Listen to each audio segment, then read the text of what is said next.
Hello and welcome into the Esports U Network. It is Fish and Podestar Shibby here calling all of your action. It is East Coast Conference Week 1, Shibby.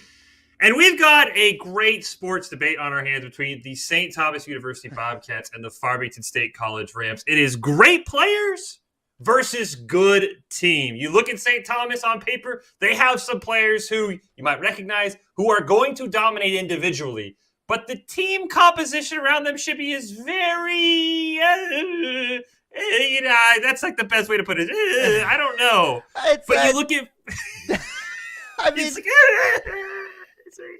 it's like when that guy who's slightly too old to trick or treat shows up at your door and you're like, I don't know if you fit the age range I was thinking of trick or treaters. But you look at Farmingdale State College, they have it all set up. You go to the OPGG. Okay, I know who's top. I know who's mid. I know who's going there. I think it's going to be very interesting. I'll be honest, Shibby. I lean towards good team over great players. I think if you were talking in maybe like a more, physical sport aspect, right? It's a best comparison in this aspect is NBA, right? It's a five-man squad, same thing as league, right?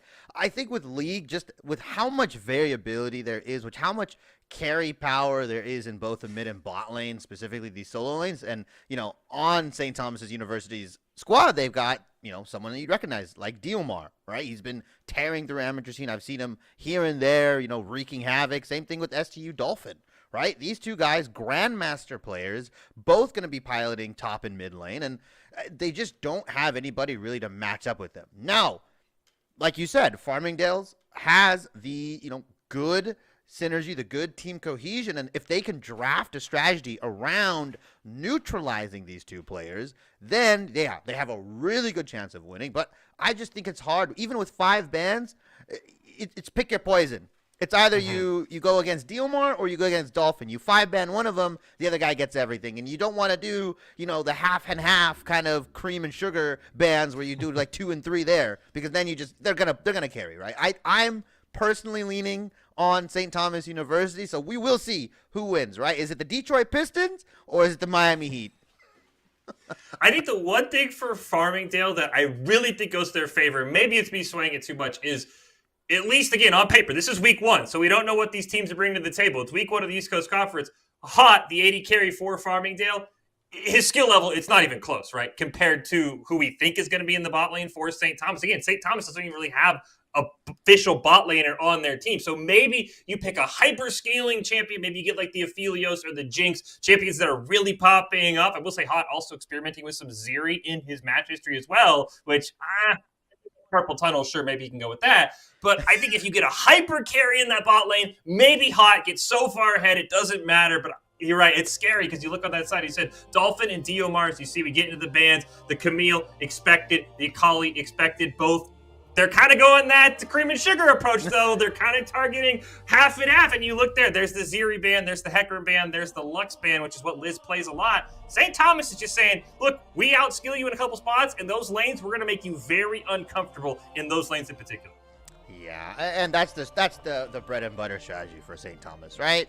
Beat you with skill, let the talent talk. I mean, they can do what they need to do because they are confident in their play style, right? They're confident in their players, at least their carry players here. But Farmingdale, yeah, like you said, they're just banning a bunch of stuff. It looks like they're leaning more towards Diomar, so I'm really interested to see what Farmingdale has cooked up. Like you said, it's week 1 or even preseason in this aspect.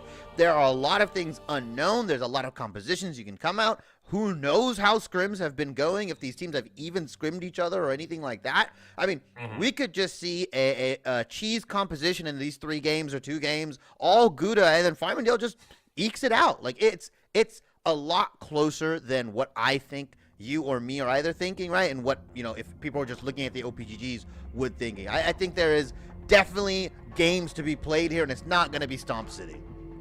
I like what Farmingdale did. They grabbed the Jinx first pick for Hot. The Ziggs is interesting. I don't know if that's something for Skull Duster to maybe just feel confident in a shove lane. There's the Yasuo. That is a great pick for Farmingdale. That is something the Mims plays very well. And I think the Mims might be the one person who can maybe match Dolphin in terms of talking about solo lanes. There's that Renekton picked up, so they have Dolphin's choice locked in. It's that Ziggs is the interesting one, Shibby. I don't know if it's going mid, if it's going bot, where Ziggs seems to have found a home recently. It's a crazy pick for St. Thomas as a B1. Yeah, not to undersell Farmingdale, right? Yeah, Mims is Masters, Hot is Diamond 3. Like, they've got some heavy hitters. It's not Grandmaster, it's not Challenger level players, but, they've definitely got the skills on their time. They have skill positions, right? And like you said, St. Thomas going with the Renekton, going with the Rek'Sai, and I think that Ziggs is going bot lane. I don't think Diomar would want to play that. If you're a carry champion, if you're a carry player like Diomar, you're not telling your team, give me Ziggs. You're saying, hey, you know what? In the bot lane, just survive, just farm it out. You'll be useful for pushing towers, if anything, and give me and Dolphin our carry champions. Renekton has a lot of skill expression, more than people would think. And just through like wave manipulation, bush control, all that kind of stuff, you can win a lane outright. And it looks like he's going to go into the Yasuo there, like you said, from Demim. So it's going to be a cool matchup.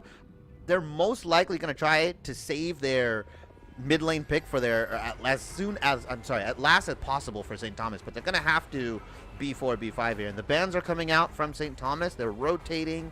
Yeah, they can just ban out enchanters here. Not letting Farmingdale get Karma or Lulu would be really nice, especially with a hyper carry like you said. So we'll see what happens.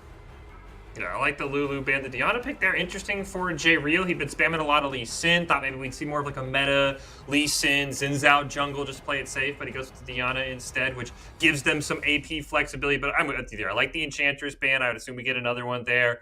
Oh, was that a Veigar ban? Yes, it is. Yeah, okay, the Veigar ban. I mean, that's a champion that's been kind of rising in popularity. If anybody's been following Twitter and we've been following this champion, as there's one specific guy, Veigar V2. You may or may not know him if you guys follow the esports scene. He has just been a Veigar enjoyer for the longest time. He's gotten buffed. He's really good into a lot of situations. I would say he's one of the more underexplored champions right now into the mid lane because all we see is Victor Corki really, and then like a sprinkle of Orianna and some Vex, and that's really all we've been seeing. As St. Thomas is actually going to ban out the Nautilus here there. So yeah, they're pretty much saying, you're not going to be able to hard engage onto our bot lane, even though they could be less skilled. You're going to have to try to either beat us in our solo lanes or really just start hard diving our bot lane. Farmingdale, I wonder what they're going to pick for this R4. They could go for their support. They could also go, yeah, okay. So that is a Thresh. That provides a lot of safety for Jinx, a lot of safety for Hot here, and you're gonna need it when you're going against a Renekton, a Rek'Sai, and I'm gonna go with another assassin in the mid lane from St. Thomas. I mean, what about the Vex, though? I mean, you brought it up. Diomar's played it a little bit. I feel like the Vex might be a good one as well, especially with how melee-heavy Farmingdale is. You get that sort of better version of a Fiddlestick Salt if you land the R's. So, Vex I don't think is an awful pick. We get the Wukong, though, instead. That's... all right. I mean, that's... I think... unless it's Zig... I think that's Wukong... Oh, yeah, Rennie mid? Yeah, okay. This is what I'm thinking St. Thomas do. They're going to go Renekton mid, or they're going to wait for Farmingdale's final pick, and they're just going to swap around. They're going to be like, all right, you know what? I can take Wukong into this, or I can take Renekton into this. They're going to put Ziggs Galio bot, get that, real nice safety for Ziggs. If anybody tries to dive, if they even threaten to dive, you have Galio with taunt to mess that all up. You also have a really good follow-up onto the dive composition of St. Thomas with the Wukong, with the Rek'Sai, with the Renekton, and you just have Ziggs chucking bombs from the backside. I mean, it's an easy job, and it's definitely something Skullduster can execute. As the Ahri is going to come out, I do believe we're playing on the latest patch here, so Ahri got a whole hoist of changes, making her better. I would say she's in a better spot now than she was when people were like trolling around with that Everfrost kind of like build that they were doing last season. Really going to be cool to see Liz pilot it if it's going to be Liz piloting it.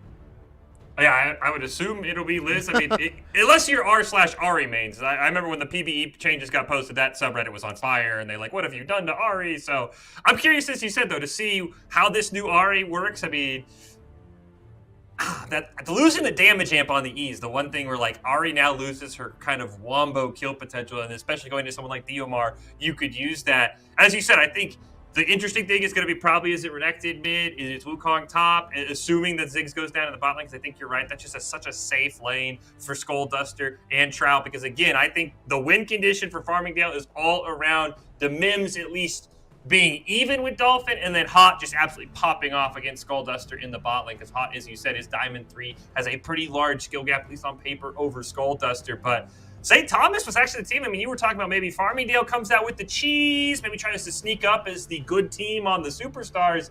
It's kind of St. Thomas, Shibby, who's gone with the more unconventional cheese comp to try and, I think, cover some of their weaknesses we've already highlighted. Yeah, and I think the thing to note about, Farmingdale's Ari pick is Ari's a reset champion now, right? And for all intents and purposes, she gets an extra Foxfire charge every time she gets a takedown. It also extends her current Foxfire duration on her R. It extends it by 10 seconds. So if she keeps resetting, which Yasuo and Diana can do a lot of damage up front. If they get that double R combo, Ari starts dashing in, getting the resets with the Foxfire, with the E, the Q. I mean, she can just chase down literally anybody, and it can be super, super annoying. Not sure what mythic she's going to go, but yeah, St. Thomas, yeah, they're essentially playing to cover their weaknesses. They're saying, safe bot lane, really strong. You have to answer as solo laners and a super, super proactive jungler in the side of Rek'Sai. I assume, if I'm going to say this, I'm Revex X is probably not going to show his face in bot lane once this game. No, I would assume Revex, as you said, it's probably going to be basically where do Dolphin and Diomar want you? I would assume it's tough. Where do you go if your Revex should be? Because, I mean, as we said, Demims and Dolphin's the closest matchup Farmingdale has. Do you try and put Dolphin over the edge, or do you really just slam it home with Diomar, who has a pretty big advantage over Liz in that mid lane, and you just let Diomar go bananas on whatever champion, assuming the Renekton, that he plays? I'm going to assume that Revex is probably going to go into the top lane. I think he just wants to tip that matchup into their favor ever so slightly because, Dolphin, like you said, Demim, super close in rank, but if you can get that, slight edge, if you can see, just, maybe that extra kill or, that extra wave or a couple waves in, I think Diomar is going to do Diomar things. I don't think he needs that much help, right? I mean, we'll probably see a solo kill or two into the mid lane, but I really would like to see Rek'Sai help out Dolphin in that top lane, get him that priority, start taking early heralds, start taking him down to Dragon if you really want to, and really just start using that solo lane advantage and distributing that power everywhere and start capping early objectives and so forth. Now, Shibby, you gotta be careful. You gotta make sure Demims gets a kill early, right? Because you don't want the O10 Yasuo power spike that everyone's seen before. If you get the O10 Yasuo power spike, this could be all over for Demims. So you gotta make sure you let Yasuo pick up a kill in there somewhere. Maybe Revax dives early on so that Yasuo is 1 in 5. Not, again, everyone knows about the O10 Yasuo power spike. I don't think we need to go into that one. But it's just... these are so unconventional teams, as you said. It's week 1 for the East Coast Conference. We don't really know much besides, as you said, Dolphin and Diomar, about the players that you might recognize from other events, but everyone else is kind of have they scrimmed together? How much have they played together? It's a new patch. I mean, we saw that with the Zeri ban, which is a very interesting one. I didn't think she'd see much popularity, so I think it's going to be very interesting to see, again, the Ari build, as you touched on there, and probably where Revax goes. And I don't know. I mean, maybe it's just because I'm an old school League of Legends player. I kind of like Wukong mid lane, and I think you could kind of bully Liz on that Ari with the Wukong, with the ability to dash in, knock her up in the air. I mean, I know you're all in on Rennie mid, but I don't know. I kind of like Wukong in the mid lane. Maybe that's just not because I'm old school.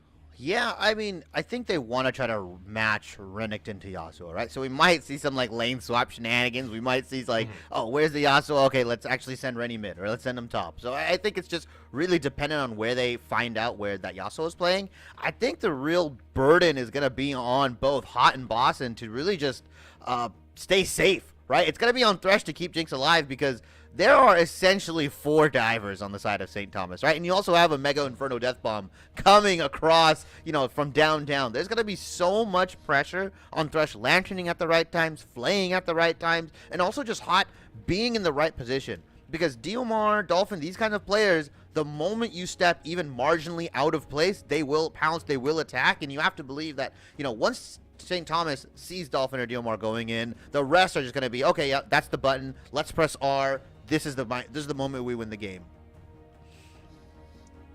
I'm going to be very curious. The first objective fight as well. Will St. Thomas just kind of send everyone down there again? I mean, of course, this is the first time we're playing with the teleport changes for these guys in the East Coast Conference. If you missed it, teleport now, you can only go to towers until 14 minutes. Then you get the old version of teleport, Unleashed Teleport, where you can go everywhere on the map. It's a slight cooldown reduction as well. So that, I think, is one other thing that St. Thomas has to be wary of is, Dolphin's not going to be able to join as many fights because this team comp, I'll be honest, looks great last season, right? Dolphin just going to teleport bot lane. He's going to absolutely obliterate someone. You can't do that anymore because of the teleport changes. So I'm curious when First Dragon spawns, when Rift Herald spawns, if Dolphin will rotate down to that dragon or if he'll just kind of say, Farmingdale, it's yours to take. I'm going to be up here because that teleport change, I think, does hurt St. Thomas just a little bit because their best player, one of their better players, is kind of stuck on an island in top lane.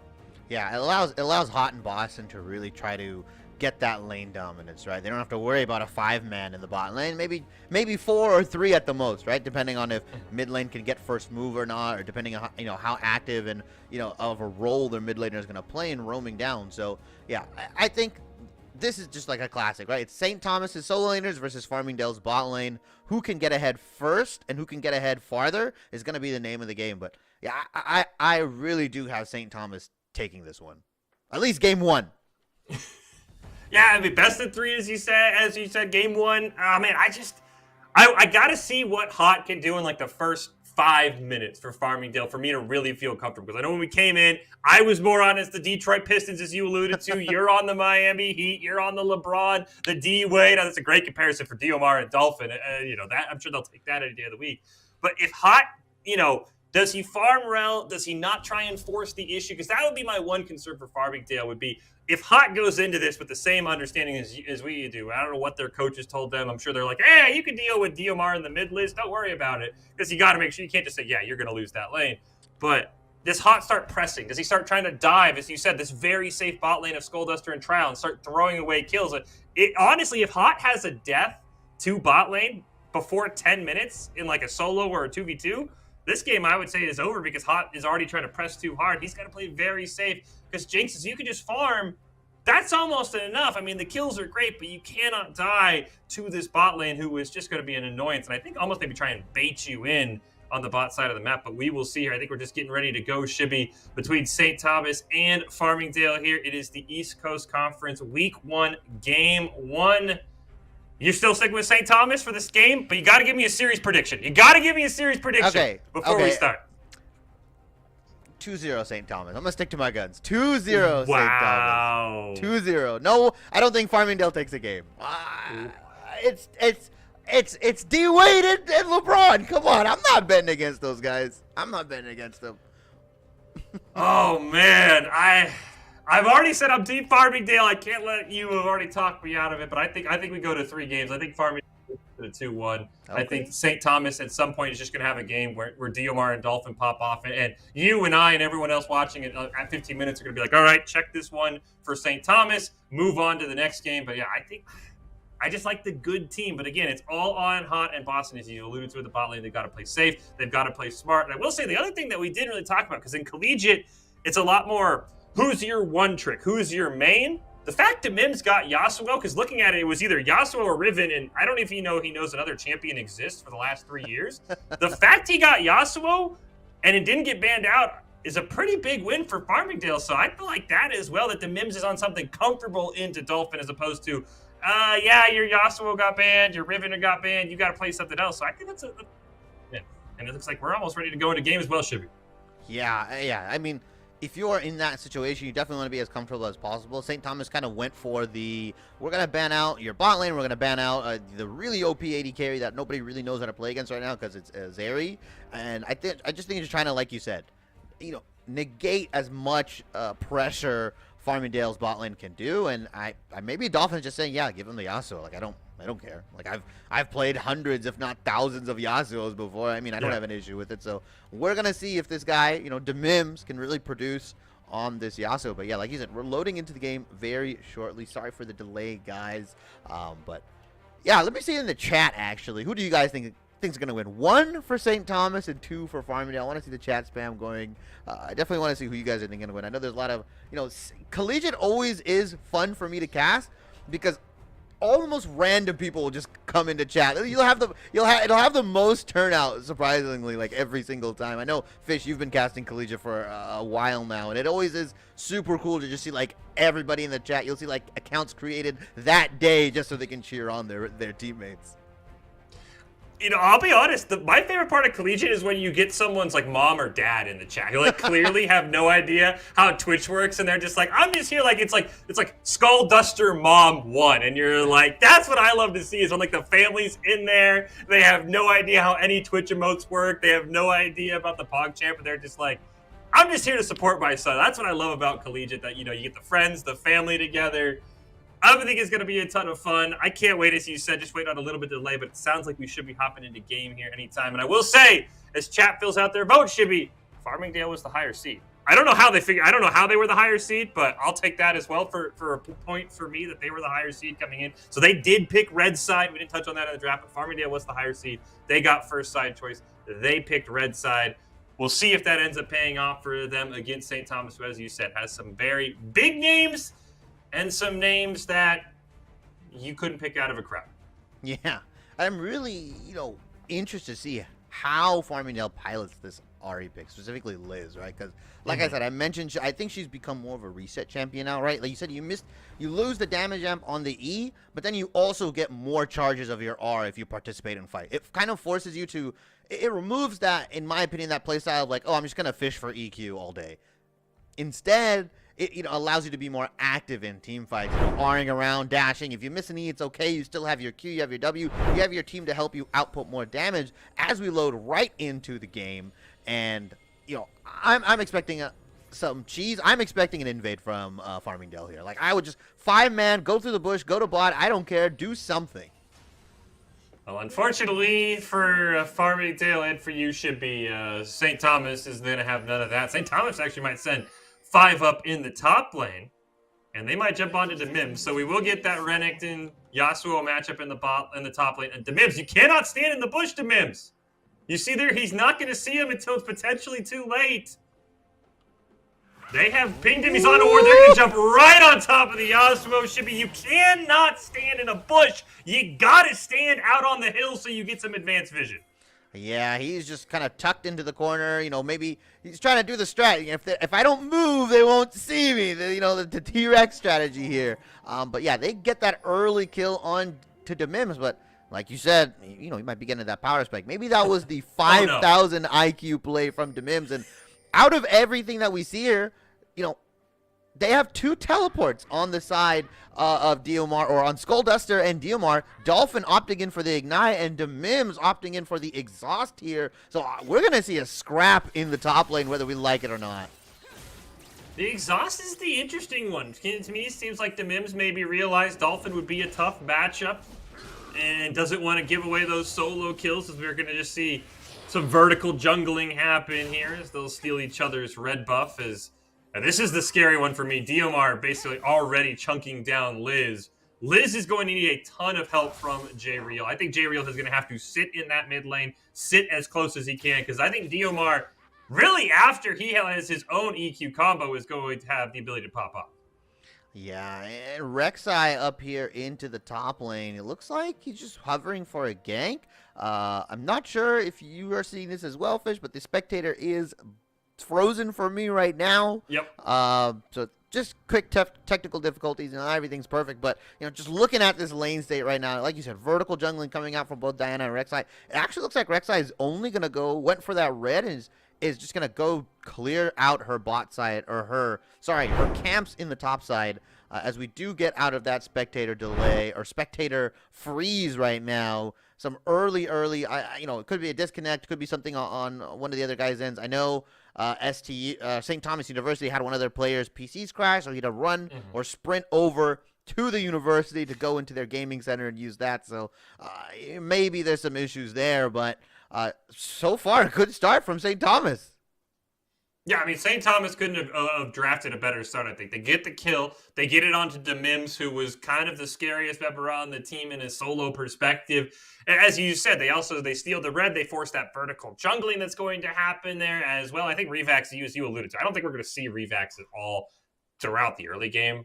Rek'Sai is just going to power farm the camps with the great AoE that she does have, clear very quickly, very safe. So, perfect start. And I said it's we saw like level 1, Diomar chunks down Liz to 50%. That is a kill waiting to happen for Diomar in the mid lane. I think the real question is, how quickly can J Real back up Liz in that mid lane? Because I like Farmingdale. I kind of maybe fell for the Detroit Pistons. They're the great team, but Diomar, I mean, we're not even level 2, and I'm like, oh, this lane is not going to be good. And it's a champion that, I mean, it's a Wukong. It's not something you can really ban out. It's just a great dive champion onto something like an Ahri, onto someone who Liz is more comfortable on Enchantress. There's a lot of Lux that got banned out. This is a great start for St. Thomas, as you said.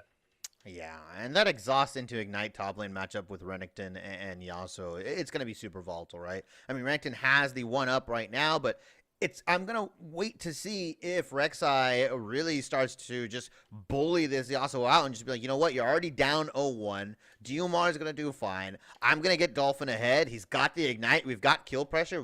They could go for early dives if they really want to, right? Because that Yasuo shield does nothing. If the way I understand Renekton's empowered W, right? His stun actually tears through shields first and then does damage. So it's gonna be rough for Yasuo to kind of trade into Rennie, with the empowered Q, empowered W, or the enraged Q and W.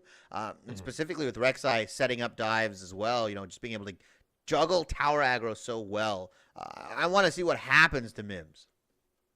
And you have so much CC as well, as you're alluding to. You have the Naka from the Rek'Sai. You have the stun from the Renekton as well. Once you hit 6, you get the dominance for that extra health if you do want a tower dive as well on that Renekton. Yeah, the Mims matchup, I think, was one where going in, there's a lot of confidence. Like, hey, they left the Yasuo up. We can R2 it. We don't have to worry. And then Dolphin says, look, I have a plan. You were probably going to go either Riven or Yasuo. I'll just take the Renekton. I'm going to be just a giant bully. And really, it also had early play from Mims, we said, the best player, or at least rank-wise, I think, up in Masters for Farmingdale, dying without pushing far enough forward. I mean, we see all the time, if you invade and someone's just sitting in a bush they are just dead because you don't get the forward vision you need, where if you're pushed up a little forward into the river, you can flash away, you see them coming. So maybe knocking off the rust. It is week number 1 of the East Coast Conference in their League of Legends series, so maybe Mims is just used to solo queue. Now, you don't see too many invades in solo queue when things are a bit more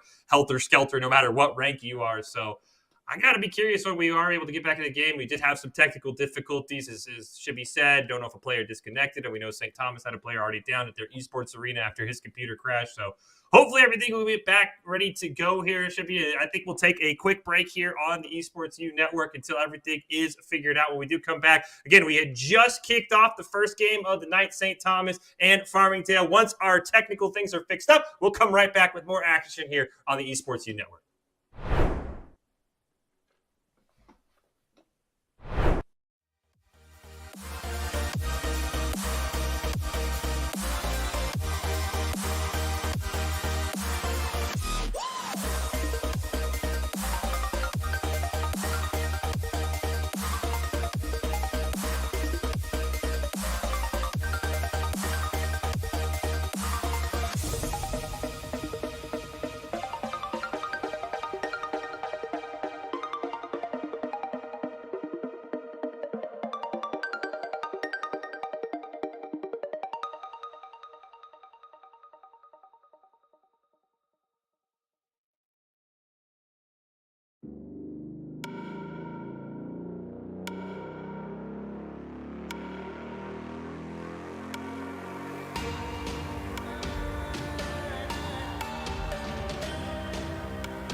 Welcome back in Esports U Network. Fish and Poststar Shippy here. We're calling all of the action. It is week 1 of the East Coast Conference. St. Thomas University, Farmingdale State College. We're back, Shippy. We had to jump ahead a bit in the action to be able to rejoin these players. So the Mims getting really close to that 0-10 power spike, but they luckily let him have a kill, Shippy, so everything could be avoided. Don't worry, guys. Everybody in the chat, close your eyes. Choose your own adventure book. It is however you think it played out, it played out. That is the correct way. This is the great part about League of Legends. You know, whatever happened from 2 to 10 minutes, it's irrelevant now. It doesn't matter. We're in the game. 10:45, 16.7 to 16k gold. Even with Yasuo out here or Demims being 1-5, FSC keeping the gold close here. It looks like they're just doing it through bot lane.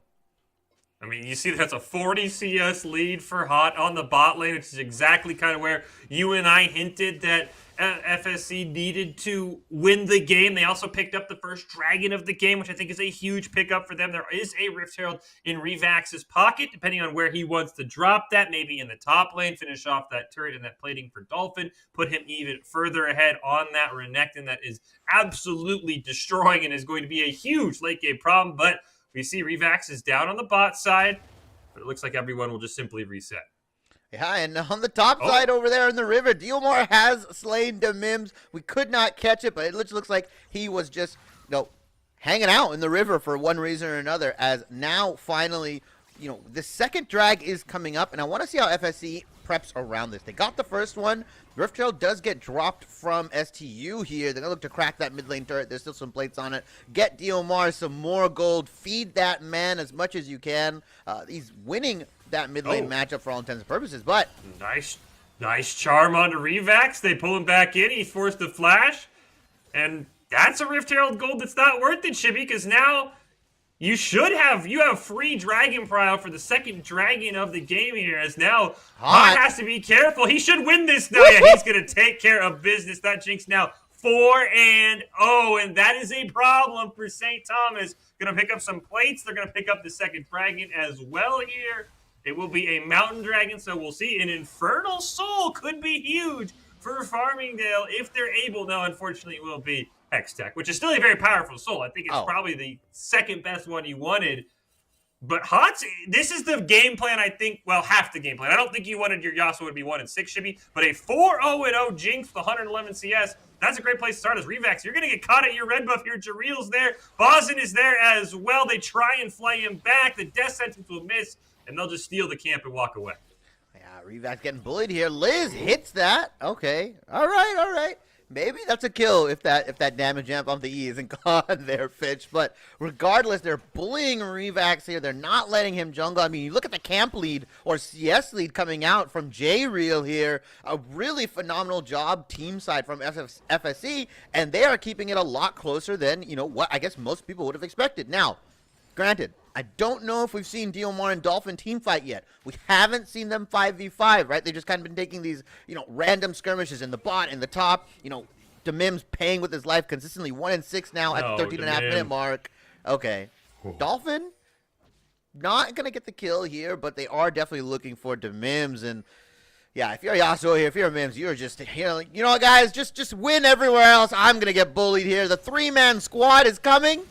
Mims, you are not long for this world. I mean, this is not how I expected this to go. Mims, I thought maybe could make a play. They're going to go for the sandwich down on the bot lane, though. The flash play is going to miss the knockup, though. Skull Duster is gone. The Excite passive from Hot means they're going to be able to jump onto Trial, but an Exhaust comes out. It slows that hyper carry down in her tracks. But, I mean, basically mirrored across the map, right? Dolphin's got a tower. This tower is going to go down as well for Farmingdale. This is kind of how I think people expected this game to go, right, Shippy? You look mid and top. They are so St. Thomas favored, it's not even close. But jungle and bot lane, Farmingdale has huge leads like we expected. Yeah, and I want to see how FSC really executes this Diana Yasuo combo. It's a very classic combo. We've already seen it in the LEC. I think we've seen it across other regions as well. As Skullduster, I don't know if you should be down there by yourself. It's a 1v3.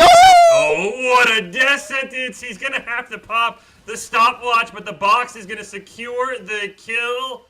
And even the ult can get a minion kill. That is how far behind Skullduster is. But here comes Diomar and Revax. They are chasing the Mims down. If there's one thing St. Thomas clearly established, Shibby, it is to not let DeMims play the game.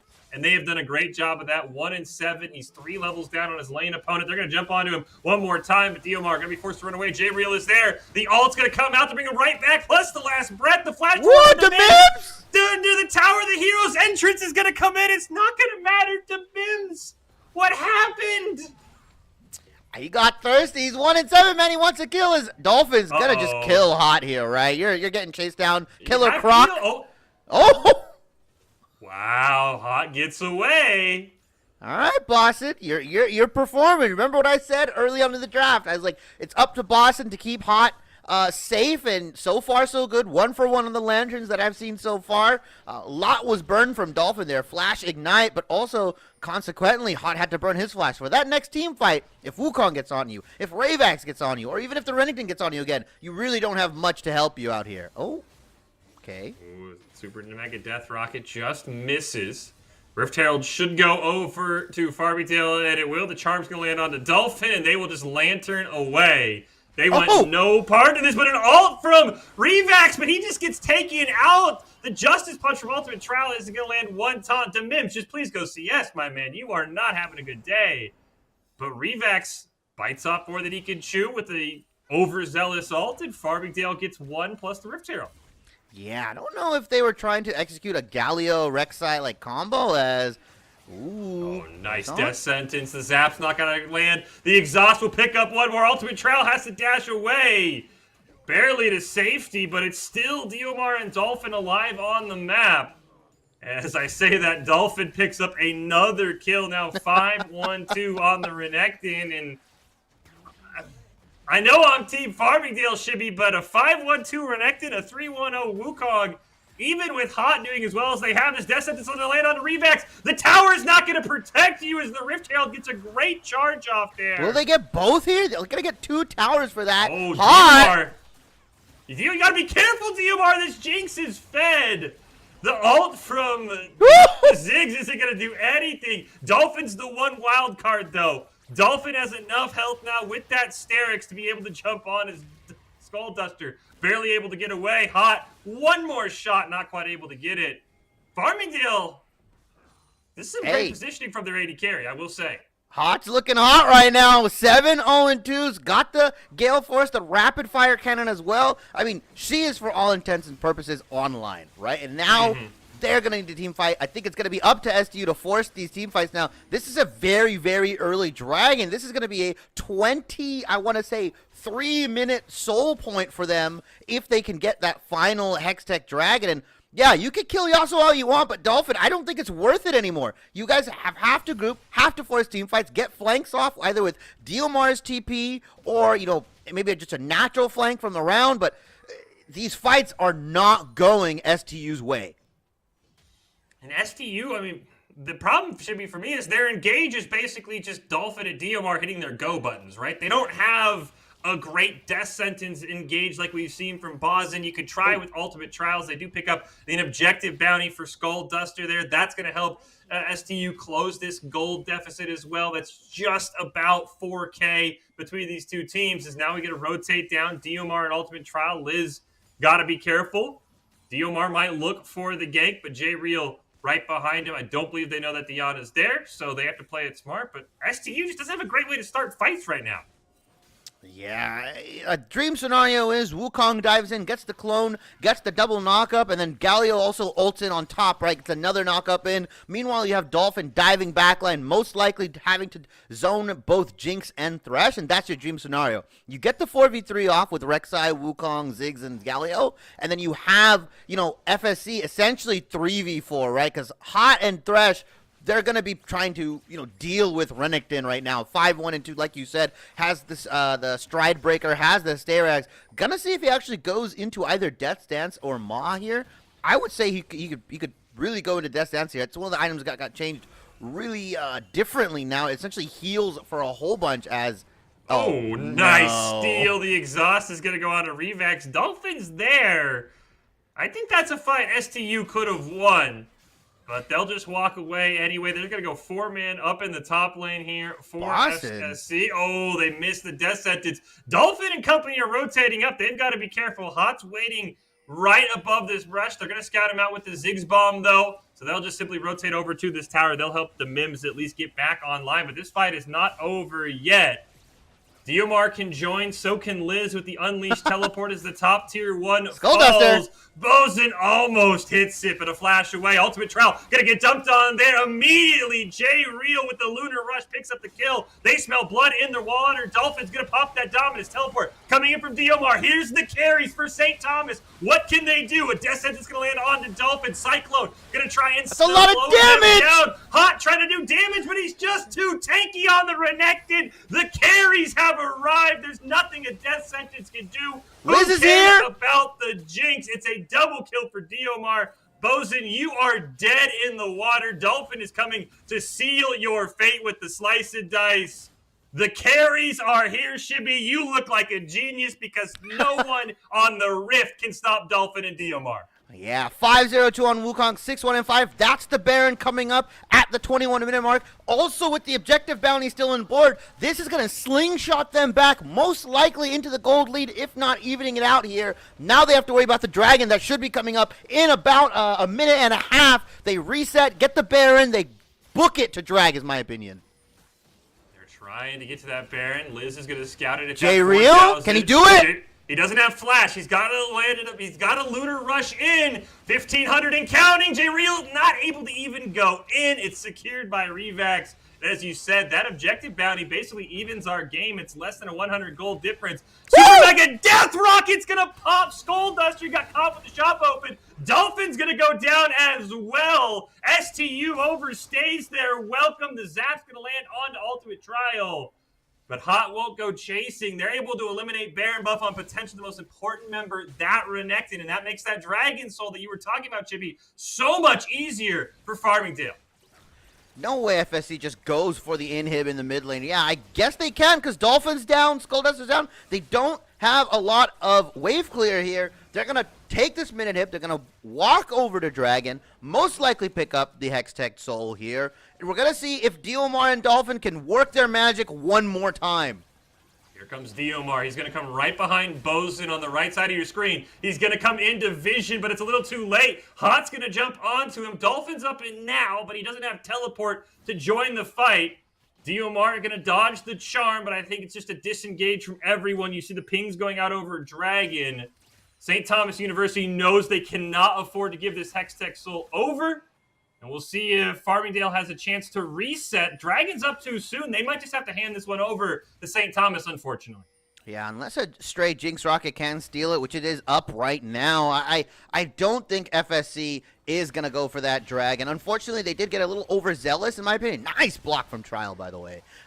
They did get a little overzealous. They wanted to go for double inhib to secure the Drag, but I think if they just went min inhib, walked back, set up vision, even set up a bush play here, they probably would have gotten this Hextech Dragon for free and Hextech Soul for free. Now this extends the game out. This gives Dolphin and Diomar another chance to work their magic. Hot obviously is going to scale harder than most of the champions. I think all the champions on STU. So extending the game out isn't the greatest thing, but like I said, there's just so much upfront burst damage coming out from STU. All it takes is one, right? All it takes is just one combo, one stun from Wukong, one stun from Renekton, and that Jinx is gone. And then you saw what happened. The rest of the team just could not keep up. I liked FCS's play, or FSC's play. If they had tried to end the game, right? You ignore that sole point and you just look to end the game. Well, we're going to get a fight. Dolphin's going to jump in. The hero's entrance. Going to knock two up in the air to Mims Immortal Shield Bow. Hot! Top. There's the Sterix Gauge. Cyclone right on top of Hot. He's going to be forced to dash away. Bonason and Jay Real going to eat a full Cyclone. Hot, what can you do? Diomar and Dolphin once again dominate a fight. Hot has to be careful. Got Liz behind him now. They will walk over a ward, though. Diomar knows they're there. And Hot's going to look to land a zap onto Skullduster. Liz just going to get comboed down. Hot, you've got to run away. St. Thomas is here, and I think Farmingdale's starting to run out of time, Shibby. Oh, the clock is ticking now. Dolphin and Diomar executing these engages perfectly, right? It's just up to Trial and Skullduster. Skullduster needs to use his ult a little bit better. He is kind of lobbing them, closing his eyes, I would say, granny style, throwing them, not really hitting too much. If he could just clean up those ultimates, if Ultimate Trial could really just lock down somebody with the taunt, I think STU just takes it, right? Because we saw what Diomar and Dolphin did. The moment they got onto Jinx, I mean, she essentially was removed from the fight, and like I said, everybody else couldn't keep up. J-Real couldn't keep up. DeMims definitely couldn't keep up, and even Liz, unfortunately, just got cut down by both Renekton and Wukong here. And Rennie going for that Death Dance, like I said, it got changed. It heals you now for an insane amount of health based off your bonus AD, and when you get a kill, it's kind of crazy, actually. Dolphin pick one up. Diomar has a Death Stance as well. They're reaching a point where there's, as you said, there's not going to be enough damage from Hot or J-Real. Because right now, Liz, 0-1-5, the Everfrost Ahri, despite the changes, still going for more of that supportive Ahri style with the more CC-based. And DeMims is just, we have one item done here for this Yasuo. That is not a scary Yasuo at all. I think if you're Farmingdale, you have to start pushing. You have to start split pushing because I don't think you win straight up fights anymore. It should be maybe you catch St. Thomas overextending at a Dragon, overextending at the next Baron in a few minutes. Because in a straight up 5v5, I think Farmingdale loses the game the more 5v5s they take. Yeah, it's you have to fight unfair if you're on the side of FSC, right? You have to try to, draw Dolphin away or draw Diomar away from onto the other side of the map, specifically if you can get Dolphin on the top side, because Diomar is really the only one with an impactful teleport. Yeah, Skullduster has it, but that was just more for getting in and out of lane during that laning phase, right? That was more for him just keeping him, nice and CS'd. I think now, really only Skullduster can use this TP to, possibly end the game with his insane turret damage, but yeah, unfair fights from FSC is going to have to be the move, while STU can just 5v5 all they want to. The one bright side of this game going longer for FSC is that DeMims will actually catch up to everyone else. DeMims is slowly working his way. He's about to hit 200 CS, so that is the one bright side I will say, Shibby, if the game goes longer. Dolphin and Diomar will hit a cap. They're just going to get their full item builds. They're not going to go anywhere. DeMims can slowly catch up, but that's about 40 minutes into the game. I don't know if this game goes long enough. As you see, Liz is not going to be there. Going to Death Sentence on to Diomar, but they have to disengage. Their AD carry isn't there. Their mid laner isn't there. That's taking an unfair fight, but unfair in your own favor if they would have gone in on that one. Yeah, good hindsight or good foresight from Boston here. Not taking the hook, not getting the Lee Sin Q syndrome here, but now the Baron dance is upon us. These two teams are ready to tango, jazz, shuffle, whatever your choice of dance. And what do you think is going to happen here? Is it going to just be, wait a minute? We're going to use the Hectex gate from Dolphin to get on the back line. Now, Liz is split pushing in the bot lane. Ahri split push, not the greatest thing in the world, but it was enough to draw Diomar down. So maybe you could look to pull the trigger off of a split push, though everyone looks like they're just going to reset from that dance. As Dolphin going to get hit by the Death Sentence, but once again, FSC realizing that even with J-Real and DeMims there, that's still maybe not enough damage to stop Dolphin before he kills 1, 2, or even all 3 of you, but they will potentially look here for an uncontested soul. Diomar is coming.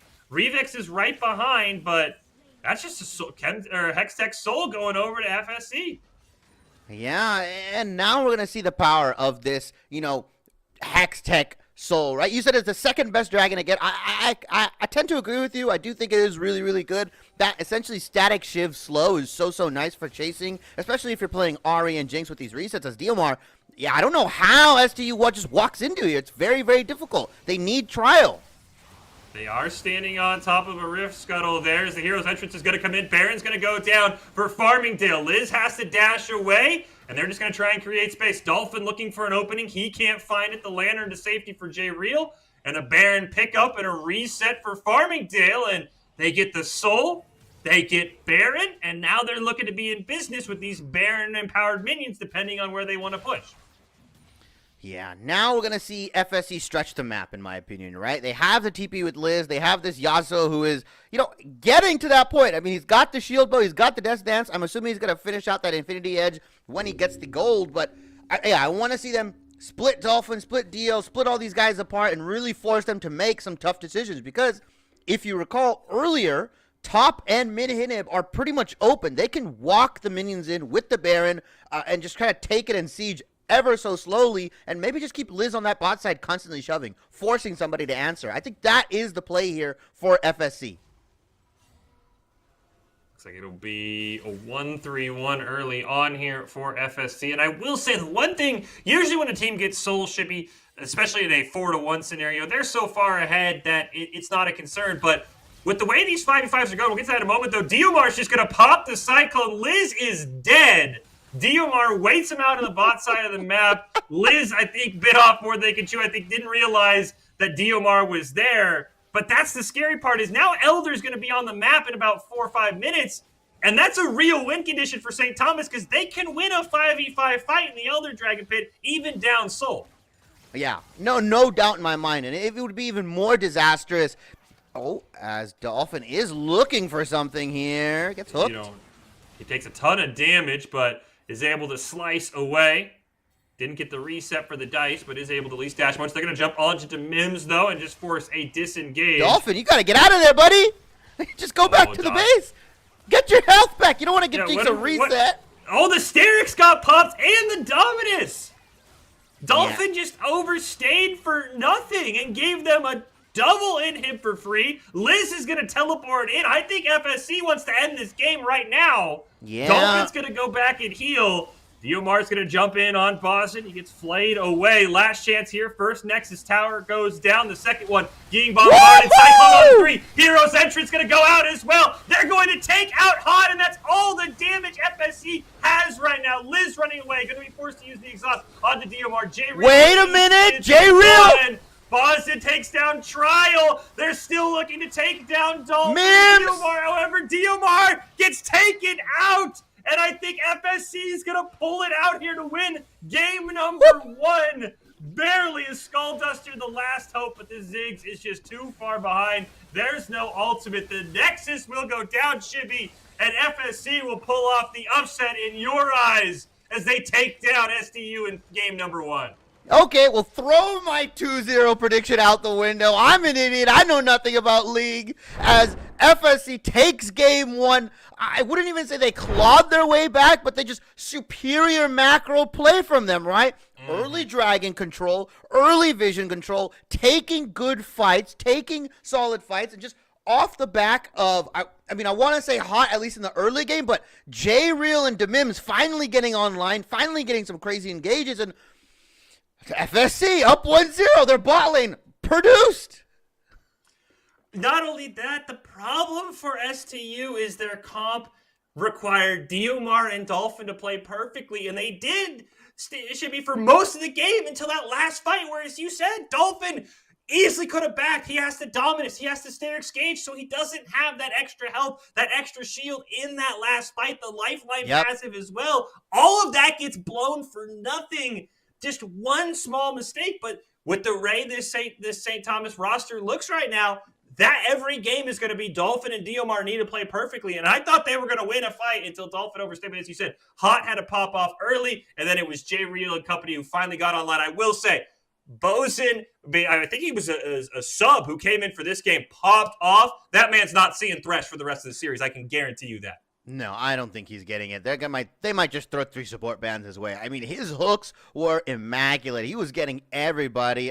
Specifically, I think Ziggs, or in this case, Skull Duster here, was on the receiving end of more hooks than he'd like to be on. And yeah, like you said, STU had a knife's edge composition, right? Stomp you early, transfer that into team fight, and it was just too much of a burden for STU, I think, in my opinion, right? A lot of these Ziggs ultimates were off. They weren't hitting the people they needed to. A lot of these Galio ultimates, maybe getting 1, maybe 2 knockups at most. And yeah, that last fight, they got Hot. They killed her, right? They killed the Jinx, but J-Real and Yasuo were just able to, or in this case, Demims, J-Real and Demims were able to just pull it out because of that Diana-Yasuo combo. They got it off. They got the double ultimate, and they were able to just take out Diamond, like you said.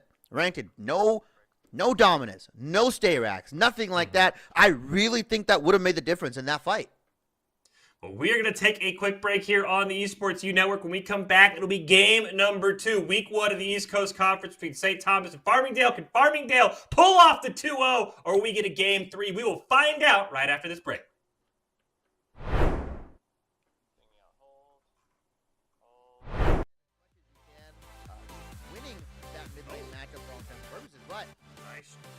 Nice charm onto Revax. They pull it back in. He forced the flash. And that's a Rift Herald gold that's not worth it, Chibi, because now you have free Dragon Prowl for the second dragon of the game here, as now Hot has to be careful. He should win this now. Yeah, he's going to take definitely looking forward to Mims, and yeah, if you're Yasuo here, if you're Mims, you're just here, like, you know what, guys, just win everywhere else. I'm going to get bullied here. The 3-man squad is coming. And Mims, you are not long for this world. I mean, this is not how I expected this to go. The Mims, I thought maybe could make a play. They're going to go for the sandwich down on the bot lane, though. The flash play is going to miss the knockup, though. Skull Duster is gone. The Excite passive from Hot means they're going to be able to jump on and play the game. And they have done a great job of that. 1-7. He's 3 levels down on his lane opponent. They're going to jump onto him one more time. Diomar going to be forced to run away. J-Real is there. The ult's going to come out to bring him right back. Plus the last breath. The flash. What, the Mims? Dude, near the tower, the hero's entrance is gonna come in. It's not gonna matter to Mims. What happened?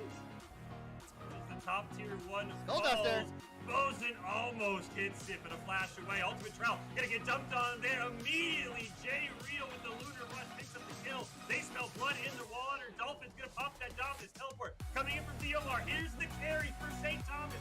What can they do? A Death Sentence gonna land on the Dolphin. Cyclone gonna try and a lot of damage. Hot trying to do damage, but he's just too tanky on the Renekton. The carries have arrived. There's nothing a Death Sentence can do. Liz is here. About the Jinx. It's a double kill for Diomar. Bosun, you are dead in the water. Dolphin is coming to seal your fate with the slice and dice.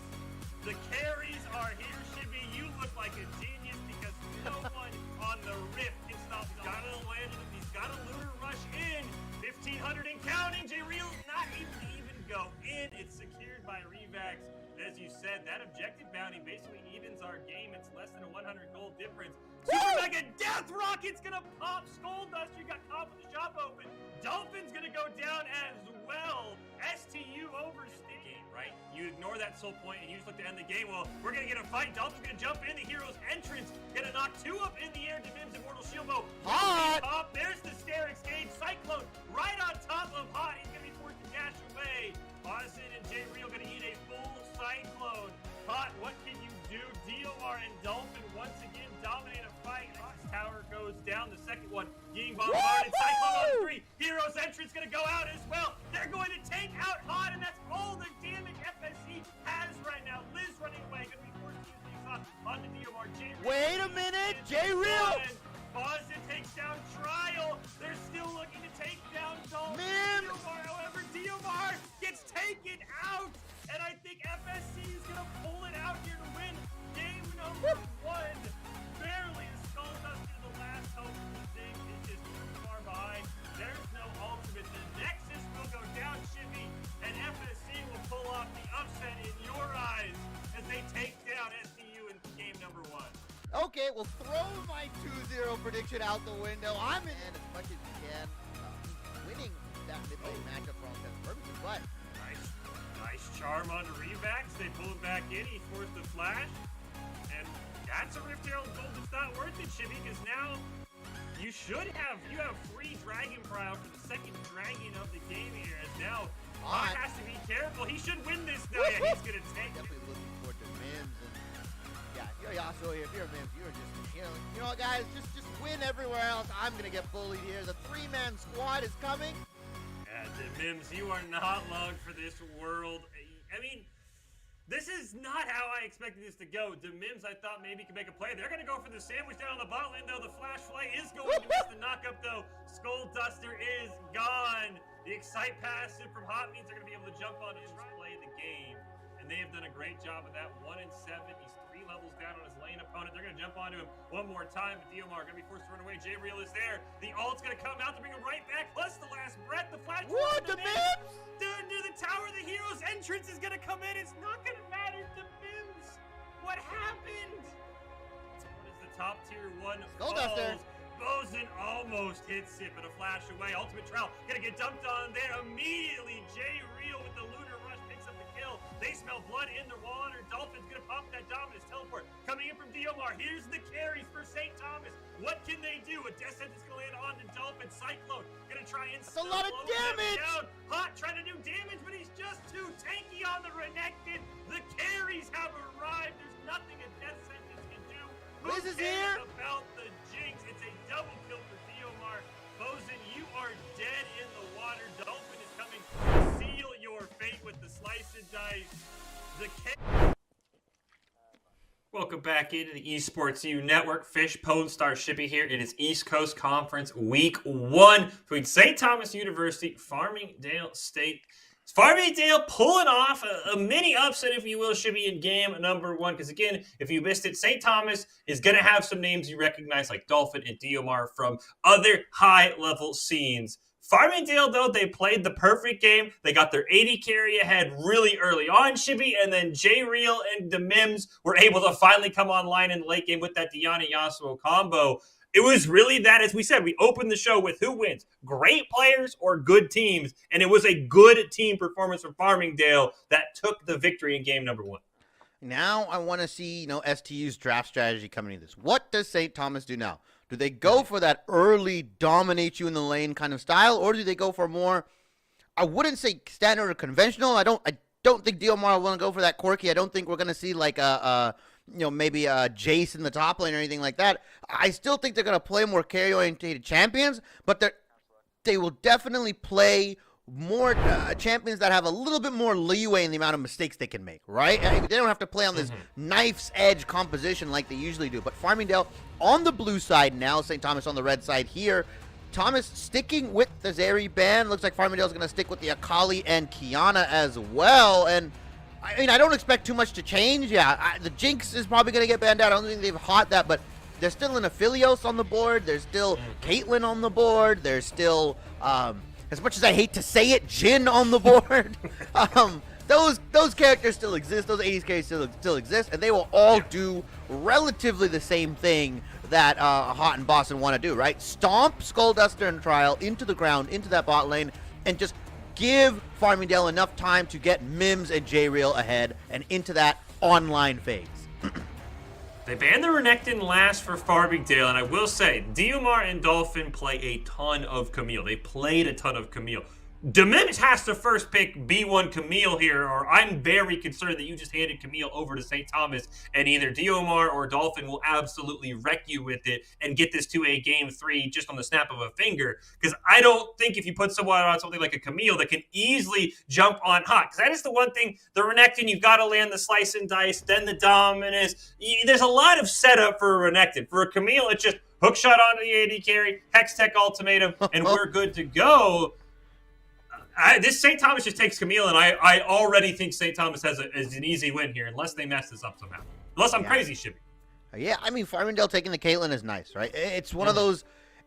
Caitlyn is the 80 carry that all other 80 carries hate playing against, right? Like, they see it, and they're like, they groan. It's like, oh, I gotta go against this thing. Like, I'm gonna be under my tower. I'm not gonna get any help. They're gonna be pushed up. She's gonna take all my plates, and then she's gonna EQ headshot me. As Dolphin is actually gonna lock in the Lux away from Liz here. I don't know where that's going. I think they're just trying to deny the Caitlyn Lux, but even if Caitlyn Lux isn't available, there's another classic combo that's still up on the board. Caitlyn Morgana isn't bad, right? Morgana is not a bad champion. Yeah, it's a little harder to execute. I would say Lux provides a lot more in terms of damage, utility. I would say damage and shielding and all that, but Caitlyn Morgana is still a super, super strong lane. Caitlyn Karma still there. Caitlyn Lulu. There's a lot you could do. I saw your face there, Fish. I'm also wondering what is happening. I'm pretty sure Galio's going to go in the bot lane again. They're going to run the Ziggs Galio just because that's probably the safest option for them. And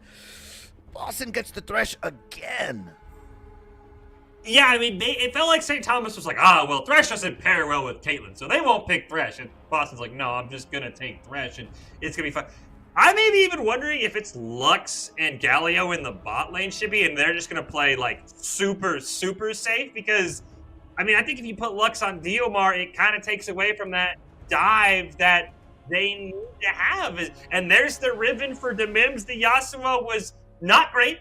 The Riven might be a little bit better. Maybe scared it would have been banned away, but I think you probably could have waited on that pick. Right. The real question right now is, what does St. Thomas pick? And that is the worry there. The Camille got through for Dolphin. Good luck, Demims. It didn't work on Yasuo. Good luck on the Riven, my man. Oh man, your eyes widened. It was so big there. Yeah, I mean, Camille is just so nice. They could be flexed between Dolphin and Diomar here. It is super, super nice. Gonna watch the Diana being banned out now. What is J-Real gonna go off on? I can see J-Real going with the Lee Sin. He'd been playing a lot of meta stuff, just like play a Lee Sin. It's always good. Maybe you switch to the Xin Zhao. You would at least have the Crescent Guard to help the disengage from the Camille. Maybe that's the pick. There's the LeBlanc ban as well. So clearly Farmingdale thinks that is a bot lane Lux Galio, which, I mean, that's just recipe for disaster. That sounds like Hot is going to dominate even harder. They take away the Lee Sin. I like that. If J-Real has any confidence on the Xin Zhao, I think you lock in Xin Zhao, and I like your comp forming with that Xin Zhao kind of front line. The Rek'Sai, I didn't think Revax played it great, but I didn't think he played it bad either. We'll see what St. Thomas wants to pick here, because I think we're still trying to figure out what St. Thomas's comp is, Shibby. Especially with that Lux. We have no idea where that Lux is going, because I don't know if Lux Galio is a lane you want to throw out on the bot side of the map. Yeah, I don't really love Diomar on the Lux here, right? You take it to deny Liz, and that's fine and all. Yeah, like you said, Rek'Sai LeBlanc being taken away here. Ooh, is that going to go Kha'Zix? What are they going to go? Jarvan here into Caitlyn? Volibear is really nice as well. Volibear Jungle's been getting played a lot. Malrong has been playing it in the LEC. I believe we saw it in CB LoL not too long ago, right? I mean, it is definitely an answer that definitely does really well into some of the current, meta junglers. That is, Lee Sin, Viego, Xin. I think it matches up pretty well, and you just get that really nice front line. You get to turn off towers. You get early dives going. It definitely will facilitate this Camille pick, 100%. There's an Udyr pick for J-Real. Let's go! I saw that in his match history for last season. I just wrote down plays meta junglers because Udyr had a little bit of a revival last year. But no, when Xin Zhao's available and you have a Camille on the other team, I would have loved to see the Xin Zhao. But I do like if you're rotating bear stance stuns onto Diomar, onto whoever Dolphin ends up. I don't hate this Ahri pick for Liz. I think it was played exactly what Farmingdale needed, Shibby, which was just added CC with the Charm and the Everfrost. It didn't have the crazy reset pop-offs like I think you and I were hoping for with her changes, but it wasn't played poorly by Liz at all. They were just giving Hot extra CC. This is the real pick, though, of the draft. Is it mid-Lux? Is it Lux Galio bot lane? What is St. Thomas going to do facing match point here? Yeah, and this is just a real speedy composition from Farmingdale here, right? Granted, there's a lot of mobility for the Caitlyn with the Thresh Lantern as the Silas getting locked into the mid lane. So now I'm unsure how the ultimate interaction works with Silas and Ahri. I don't know if he also gets charges on his R now, if the reset, right? I mean, it's a very, very new. Sorry, guys, I didn't test it out. I didn't go into practice tool, unfortunately. I didn't test the interaction out. Would be really cool to see if we get it in this game. But yeah, Lux Galio bot, Camille top, Volibear jungle, and like I said, Farmingdale's composition is mostly mobile. Thresh just gives Caitlyn that mobility with the Lantern, and then you have a Riven, you got a Ahri, you have an Udyr. These guys are gonna go at Mach speed to engage onto you. St. Thomas, they do have the ability to peel back, but both of these teams just want to run at each other. I think the big question for me, Shibby, is does this bot lane for Skull Duster and Ultimate Trial of assuming, as you said, I would assume it's Lux Galio. That's really the only one that makes sense unless St. Thomas goes Ultimate Cheese. Does that fix any of the issues that happened last game where Hot just got ahead and absolutely took over the game? Because to me, I look at this and say, well, Lux is just a worse Ziggs because at least Ziggs has some tower pushing, has better disengage. Yeah, you have the binding. I feel like this is an even worse bot lane. So either Diomar is going to have to rotate bot a lot or Revax have to go down there. I think this Caitlyn could just be even scarier than the Jinx was. And that's a big statement because Hot was incredibly far ahead on the Jinx. You're forgetting one crucial thing, Fish. Lux has a shield. She can. Yeah, you forgot. She can throw it out. She can throw her W out, do it for Diomar, and do it for Dolphin here. I mean, look, Ziggs just wasn't cutting it. The damage wasn't there. You know what they said? Let me put Lux in. Let me get the W shield. Let me throw some CC's chains and fields down. I mean, it is a lot more utility, and I think that's the route you go. I mean, don't put, I wouldn't say your worst player, but your worst matchup on a champion that needs to do damage. draft him or her more utility, let him be more useful in these team fights, even if he just throws the abilities out. The E zones, the W gives a shield, you can maybe catch a root here and there, and, you know, if you see the opportunity, throw your laser out, use it to clear a wave. I don't care. I think that is what St. Thomas has realized, and they're fine with the Galio, right? I think the follow-up onto this dive with the Camille Galio, super, super easy composition to execute. Unless you're TSM, then you can't execute it, but that's about it. Yeah, I will say the final spark feels better than the Super Mega Death Bomb, because the final spark, at least, it's an instant, as opposed to what we saw with the Mega Inferno Bomb was it would go out, and Farmingdale would just move away, and it wouldn't do any damage. So I do like the final spark for that instance. I do think the hero's entrance onto Volley Bear, if he pops the Stormbringer, onto Camille during a hook shot or during a Hextech ultimatum does provide a lot of CC. I think the real matchup that I want to watch is, how does Demims respond in the top lane? It wasn't great, but as you pointed out, Shibby, in that final fight, that Yasuo was at least enough there that they drafted that Diana Yasuo combo for, that it worked. Now you put him on the Riven, his second favorite character. How will it do into the Camille of Dolphin? Will that Riven be 1 in 10 at some point? Because Yasuo, as every League player knows, will come back in a game and eventually be scary, whether or not he starts 5-0 or 0-45, because that's just how Yasuo works. Riven doesn't have that same oomph if she falls behind quickly like Demims did. Yeah, the onus is really on Demims to play the laning phase a lot better, like you said. This composition from Farmingdale is actually less cohesive, though, I would say, in terms of what they're looking to do, right? Like you said, Diana Yasuo, super clean combo. You have Jinx with the resets. You have Ahri with the CC, like you said. But, yeah, Riven Udyr don't really match up together that well. Ahri Riven don't really match up that super well together, right? I mean, you have, like, a very more lane-centric picks and more like just individual picks, in my opinion, while St. Thomas has built another really good composition of the Pressar comp, as I like to call it, and it'll work. I'm gonna say it'll work this time for St. Thomas because the execution, the burden of execution is a lot lower for St. Thomas, right? They can miss a couple abilities as long as they just get the right R onto the right person. In this case, Caitlyn here, or Hot on Caitlyn, or even Liz on the Riven, or sorry, Liz on the Riven, Demims on the Riven, you know, they'll kill somebody. They'll blow somebody up, guaranteed. You don't have to go for that 5-man crazy knockup on Wukong. You don't have to do like the slice and dice, dash in, get the W onto the right person. It is very, very easy for St. Thomas to win team fights here. And Farmingdale's going to have to play just better in these fights, right? Oh, I think so. I think Farmingdale's going to have much better positioning. I think kind of the one thing that I like for Farmingdale is if Bozen plays like he did in game 1, they're going to just set up a lot of plays with the death sentence. I will say St. Thomas, as you said, they have the press R comp. They have a much easier time engaging as well, as you alluded to. It's not like I've got to dash in, land a Cyclone. It's Camille's going to end up on top of Hot, most likely, or maybe Liz, depending on who gets fed, and they're just going to grind you down in that Hextech ultimatum. Revax is probably going to join you as well. The one question I have, and again, as you said, not quite sure how the RE Silas is going to work with the R. There's not a great Silas hijack target. Let's say that the RE ult doesn't function as well as it maybe does, as we maybe think it will. I mean, what are you going to steal? The ace in the hole? I mean, there's a lot of great, like, oh yeah, this is like a Malphite ult, I'm going to steal it, and I'm going to just unstoppable force of the team. That's my one concern with this Silas pick, is that I can see why DMR takes it. You have the Kingslayer. You can jump onto Liz in the lane. It's going to operate a lot like that Wukong where you get those dives off. But that hijack doesn't have that oomph that I think really makes Silas a wild card. And I don't honestly know what you pick, besides maybe you pick Liz's ult and just hope it works right. Yeah, I think Box is probably going to be the most consistent like use case, right, for DMR here, right?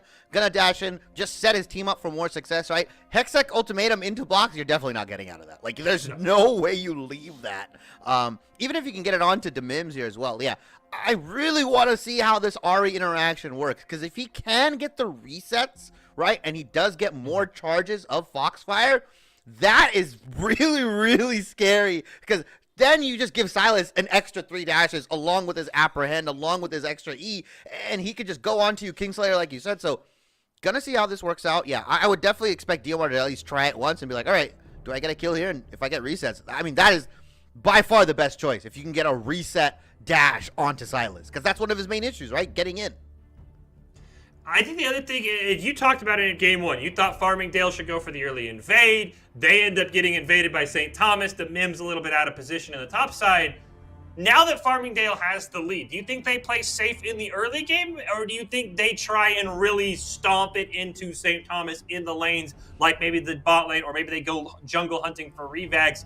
What do you think Farmingdale does, knowing now they're on match point in this best of three, as before in game one, where we were kind of like, Farmingdale doesn't really have an advantage. What do you think you do now that you're the favorites to win this series? If it was me, if I was their coach, I'd be saying don't let up. Keep the pedal to the metal. Keep your foot on their throat. Don't let them breathe for a second, because St. Thomas has the kind of players that if you give them an inch, they will take the mile and they'll do everything they can. They almost pulled a win out, right, off of just 2 team fights from last game. So if you're Farmingdale, hyper-index into Hot, get him super far ahead on this Caitlyn, and really just get Caitlyn so far ahead that even if St. Thomas get the Dream Engage on off, they have to do it 2, 3, 4, 5, 6 times before they can secure the dub here. But yeah, I would say don't play safe. I think that's the one thing that St. Thomas wants you to do, and especially if you have this Kate, Riven, Udyr, like these kinds of champions that thrive on playing on the knife's edge, that thrive on taking every single advantage that you can. You just push in, keep going, and you can easily 2-0 STU here. I still think STU wins just based off of skill, but Farmingdale has more of a shot than I thought previously. Let's hop into game number 2. East Coast Conference Week 1. St. Thomas University on the red side looking to make this a 3-game series. Farmingdale State on the blue side looking to wrap up the 2-0. And we'll start the invade dance here, Shibby. They're going to stand right on opposite ends. Bozen this time, making sure he doesn't stand in a brush. Got to get enough advanced vision that he should be able to walk away. If Dolphin peeks, we get a great view of the vision from the spectator. Don't do it, let us know Bozen. exactly what they see. Don't do it, because they hide on this wall. They can definitely do something cheeky here if Skullduster starts Q, or even if Diomar starts Apprehend, I believe is what his E is called. They're actually just going to back out here. Nothing really going to be happening for both of these teams. So it looks like STU definitely did have something prepared, but it was more of a reactive rather than a proactive kind of invade, which is fine. You know, you don't want to just give up all your strats in the first week. We are in week 1 of ECC here, so definitely saving strats is certainly the move. As Diomar, yeah, that ward's going to get taken out. Caitlyn's going to get a cute 10 gold, and I think Boston and Hot will possibly take level 2 slightly earlier. I believe they will get a slightly earlier level 2, which is not, I think, what you want if you're Ultimate Trial and Skullduster. You want, like, them to be as delayed as possible.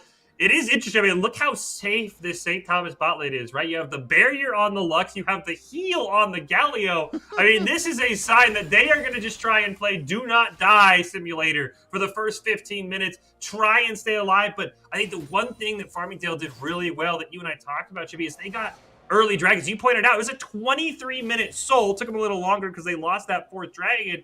But they have so much bot prio just because how game 1 went and how this bot lane is drafted. They need to force dragon ASAP. And unless Diomar and maybe even Dolphin have rotated down, that should be a free dragon for J Real and company. Yeah, it looks like Ravax here is just going to go for the full clear here. Gromp Blue, or Blue Gromp Wolves. I don't know if he 5 camps. I've never been a fan of 5 camping in this meta. I don't think it is the best.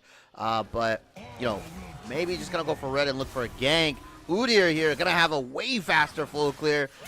They actually, like, they changed him since... Ooh, Diomar? Yeah, they changed him since, obviously, that full clear meta last season. But he is still very, very good. He still clears super, super fast. He still is that super fast, you know, take all your camps, run around you, be super annoying as Ravax here.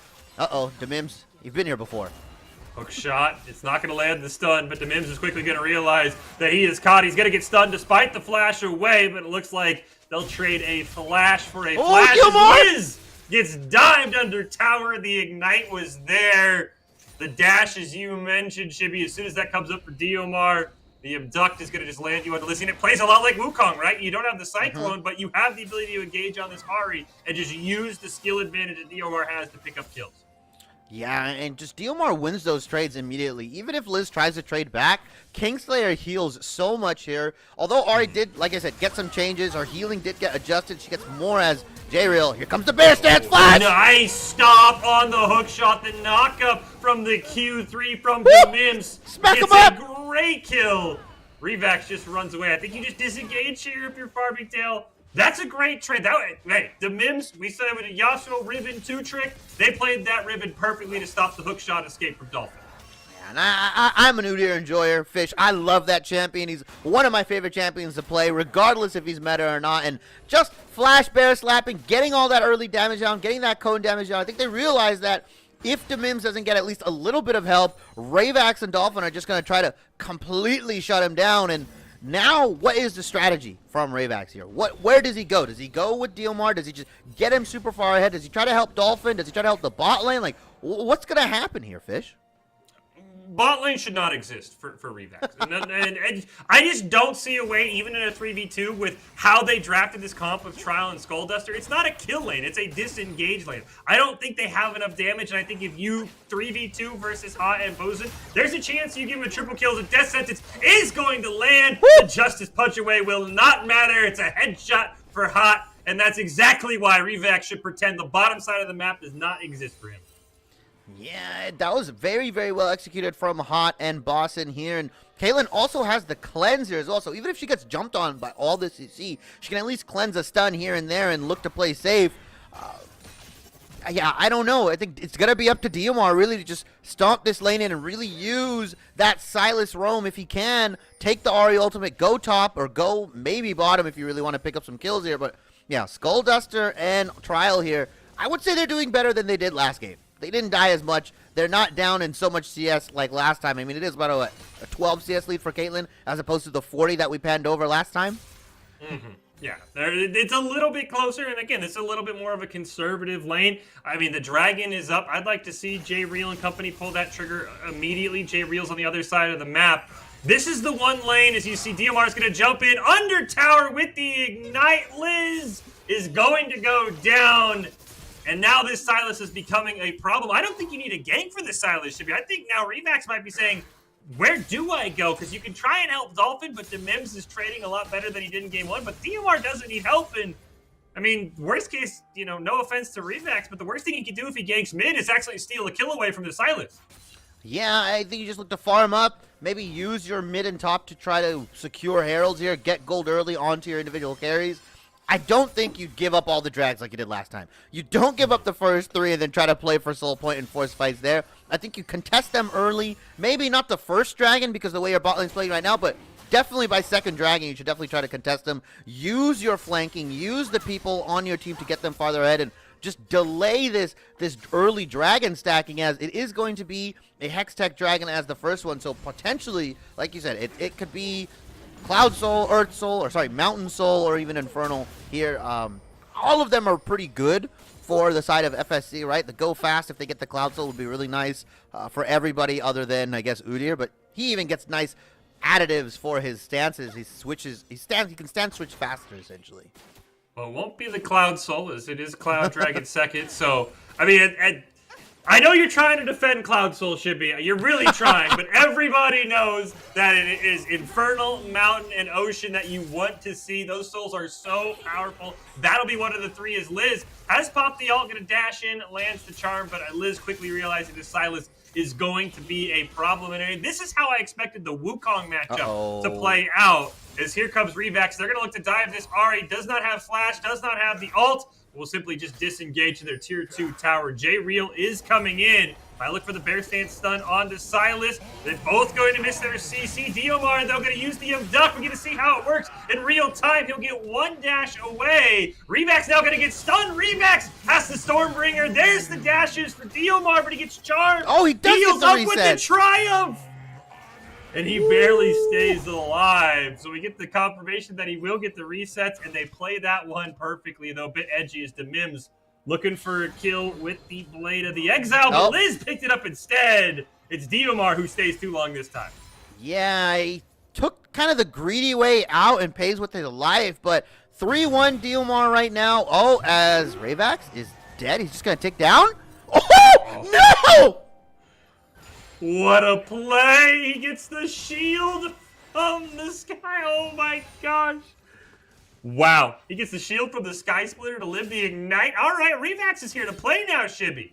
Yeah, he's not messing around. An Ignite flash down from Demims there. You have to believe Dolphin's looking for kill pressure.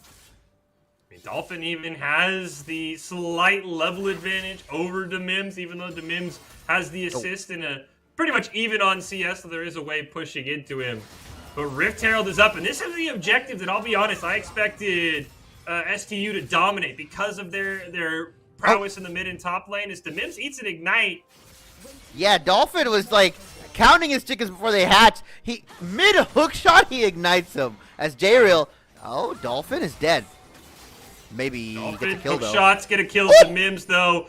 And the tower isn't going to do enough damage. Here comes Diomar. J-Real doesn't expect it. He flashes into his own death. J-Real! Pick up the kill. The minions! The minions! No, they don't. One more! I see it! Ah!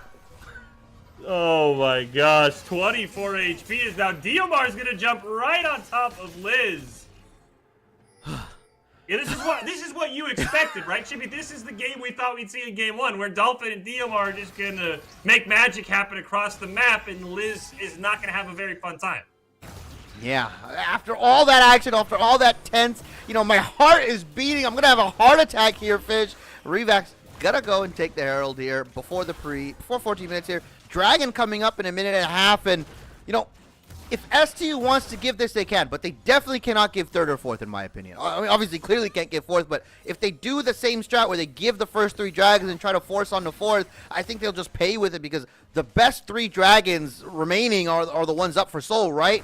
Infernal, Mountain, Ocean, all very, very good for the side of FSC, as Dolphin just going to trade on to Mims here, has a slight lead, right? Has the Kindle Gem, the Sheen, and the Caulfield Hammer to just the Caulfield Hammer and Iron Spike Whip for Demims here, and just like a Ruby Crystal.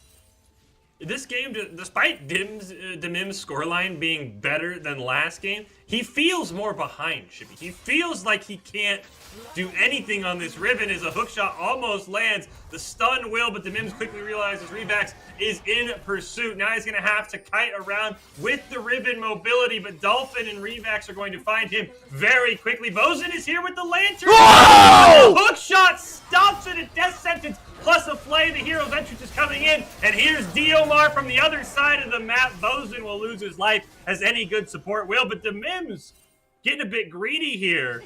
Finally will walk away. That is the rotation St. Thomas needed. Diomar comes up, they pick up the kill, and Demims is faltering in this top lane against Dolphin right now.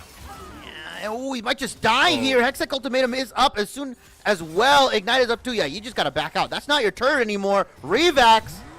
Killing Smite, the stun as well, has the Stormbringer from the top rope. Revax slams him down. Now the good news here for FSC, you can turn this into a second dragon if you want. You have all the priority in the world over that dragon. But that is a huge amount of gold going to be handed over to Dolphin in that top lane with Rift Herald. So they'll trade objective for objective. First turret, 5 plates over to Dolphin, but he'll split the last few with Revax. Yeah, and now you see STU getting into the lead, about 2,000 gold lead here. Just look at the gold graph here. Oh, is Goldester a little late on the R there, but 5,000 gold to 3,600 in the top lane, 53 to 4,000 into the mid lane, and even with the jungle, even Revax having a bit of a small gold lead onto J-Real, as now Demims, you're gonna die again. Sorry, buddy. Oh.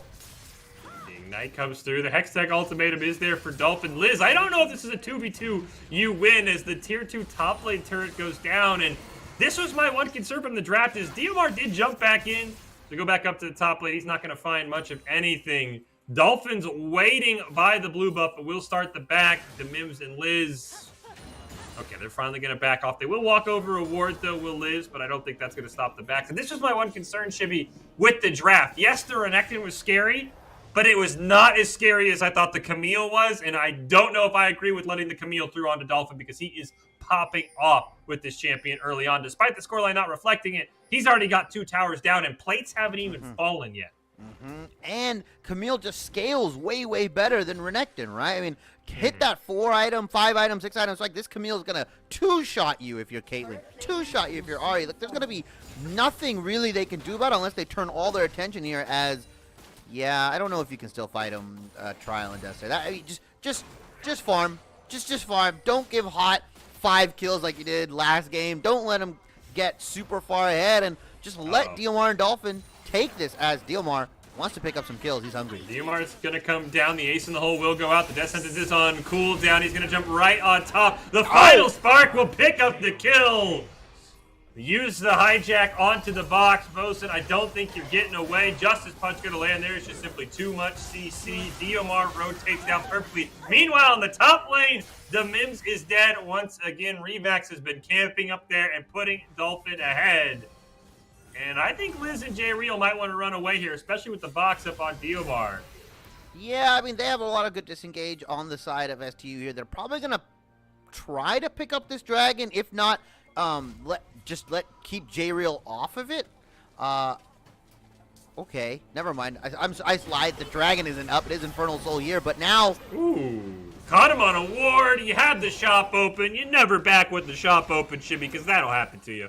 Yeah, even back in the bush. I think he was actually outside of it, so he was still in vision. Yeah, sorry.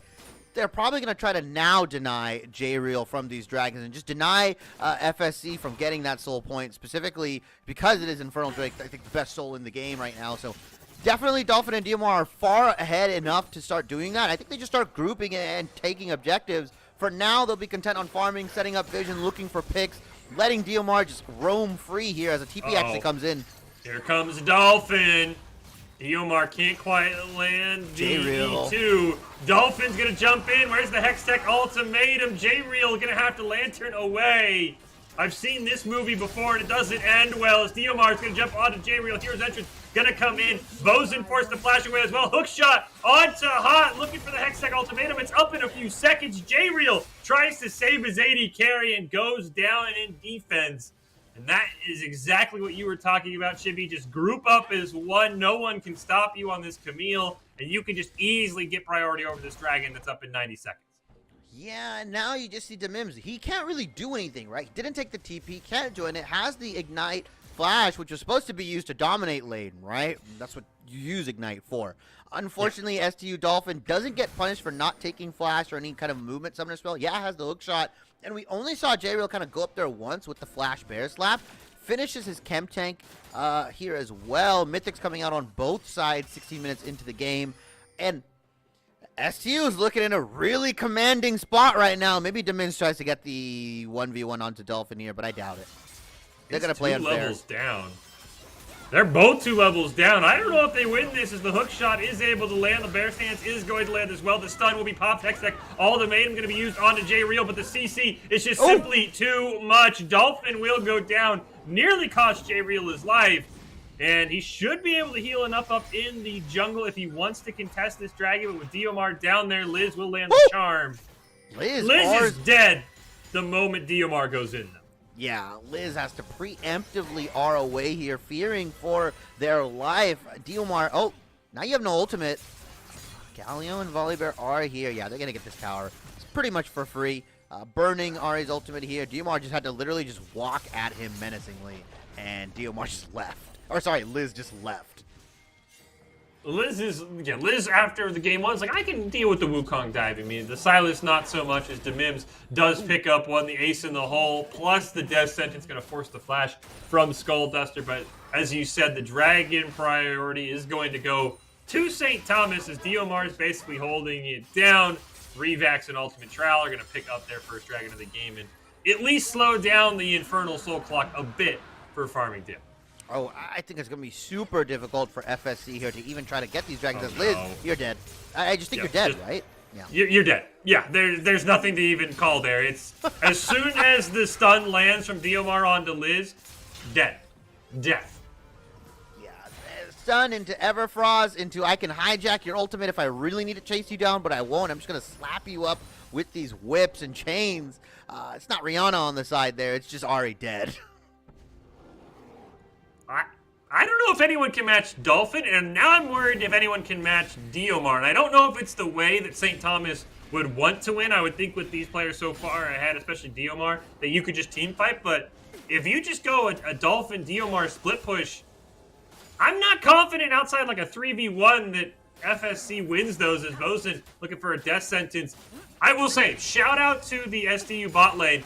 It's not pretty, but it's a heck of a lot better than they played in game one, and it's a big reason why this game hasn't gotten out of control, and honestly is going in the favor of STU by a mile.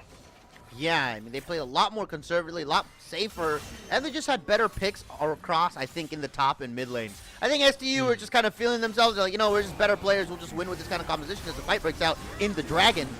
They're going to death sentence on to Revax. The two carries aren't here for STU. This is a fight you have to win if you're FSC. Here comes Dolphin with the blast cone exhaust. Immediately going to go out. They're going to try and hookshot over the wall, but the Q3 will stop it with the knockup. It's a 5-on-1, and the Camille is taking so much damage, but it's a double kill for DeMims. Meanwhile, Diomar is pushing in the top lane, but those are fights that FSC has to take if they want to win this game and win this series. Gonna send him the Rift Herald, most likely mid here. I think it was actually on timer as well, so kind of works out for them. Gonna get the first tower here. Might get a charge onto the second as Boston is he's just hex flashing, queuing in as much as he possibly can. Yeah, it will get the second charge, I believe, onto this tower, but Diomar trying to catch them. Trying to catch them, but he's not gonna get anything. Ari picks up the tower in the bot lane along with DeMim, so across the board, they're trying to even up the gold, and it pretty much has evened up, right? 34 to 34.9. Dolphins here, though. Dolphin, Diomar, ultimate trials here. Liz is going to pop the ult, have to use the second charge as well. Third one to dodge the taunt, but now they are out of ult. The prediction! There is nothing to do as Diomar reads them like a book. Going to get the third dash over the wall, barely miss the E2. The hook shot's going to come through. The stun won't quite land. Bosun will get the death sentence, but Hot has to be careful. Look how tanky that Camille already is. And that is what STU has done so well in Game 2, Shibby. They have had retakes and regains with teleport phenomenally after they lost the fight. Yeah, and that was a really, really nice flank from Dolphin here, essentially catching DeMims and Liz here. They only get one, which is fine for them. They prevent any other resets, as J-Rail wants part of his chickens. He's like, you can't take all of them. I need some for myself. But yeah, really good from STU. Just as I was saying, the gold was evening up for FSC. They're down back to 1.5k gold. It hasn't gotten too out of hand, though. There's no 5k, 6k gold leads, so they haven't been able to keep it relatively close. And Hot is just not able to do what he did in that last game. Just like you said, immaculate play from STU, super safe. Skullduster didn't die here. Oh, you're dead. DeMims? Oh, I don't know if you did that though. Ultimate try, yeah. Disrespect. That's all I'm going to say. It's a disrespectful ultimate right there, slamming straight onto DeMims' body there. But now you're on wave clear duty if you're Skullduster. Final spark the wave, back out, wait again, final spark the wave. That's all you have to do. Yeah, I mean, the CS advantage is still there for Hot. I mean, it's 200 CS. This Caitlyn, in terms of that side of things, is far ahead. But it's 1, 2, and 1. The items aren't coming as fast as they need to keep up with Diomar and Dolphin. As you said, yeah, Skullduster farm the wave. If Diomar gets a kill, I don't know, yeah, final spark onto the Mims, who just kind of face check a brush for no reason. And now if you're STU, I'd like to see you just pull the trigger on a bear and really start to stomp out this game, because we've seen FCS could get back in this game if they get a pick on. If they start a fight without Dolphin and Diomar there, Diomar doesn't have to teleport. So if you're STU, force an objective. Dragon's up in 30. That's probably their next play, but I don't know if FSC can even contest this right now. No, they can't walk up. They definitely shouldn't be trying to walk up, because that is death. Look at that death ball that STU have there. Those are some beefy boys with the Galio and the Volley Bear. And then you have Diomar and Dolphin wreaking sides, possibly on opposite flanks. As DeMims is just going to face check this. DeMims was on a ward, didn't know it. They're going to try and jump onto Dolphin. They land the stun. Hextech Ultimatum is going to be used, but they have enough CC to burn down the Camille. Now it's all up to Diomar. Ultimate Trial going to fall as well. They smell blood in the water as Revax and Diomar just have to run away. DeMims will keep chasing. Liz and DeMims have to be careful. They can easily throw this fight away as a great charm is going to land. The dock to the side, but final spark will put DeMims in very low health. Dragon's going to get picked up. Exhausted. Stop. Diomar from landing. When will the stopwatch fade? They time the charm and the trap perfectly. It's a 4K for FSC, and now they're back in the game, only down 300 gold. That's a Baron if I ever see it right now. They can take it easily. Ravax is dead. They have the damage. Everybody's up on the side of FSC. That is the freest Baron. Unless Skullduster can get a final spark kill here. Oh, Demims. You're playing with fire. 5 seconds. Final spark is up, but Skullduster's not even going to take the bait. And I think Dolphin has also conceded this dragon has the teleport. You can see there is no vision on the map. Ultimate Trial and Skullduster are going to walk over there. Go for it. Just shoot it, Skullduster. Just shoot it. Oh, they're waiting. 3,000 health. They don't have the ward. A great death sentence is going to land, plus the stun. Demims, what are you doing, Demims? There's the final spark, but they hold off DPS long enough to land the smite secure with the Caitlyn as well. Baron goes over to FSC. And now they're right back in command and looking for the 2-0 here. Yeah, and that was just really bad positioning from Dolphin here. Not knowing they were sitting on a ward, trying to be a little bit overzealous. I mean, Skullduster wasn't even there in that fight. He was pushing mid down while the rest of the remaining STU team members were in that bot side dragon. And now, Dolphin, this Riven's caught up. She's actually ahead of you in items right now. I don't know if you win that. Mims is going to go chasing for this Camille.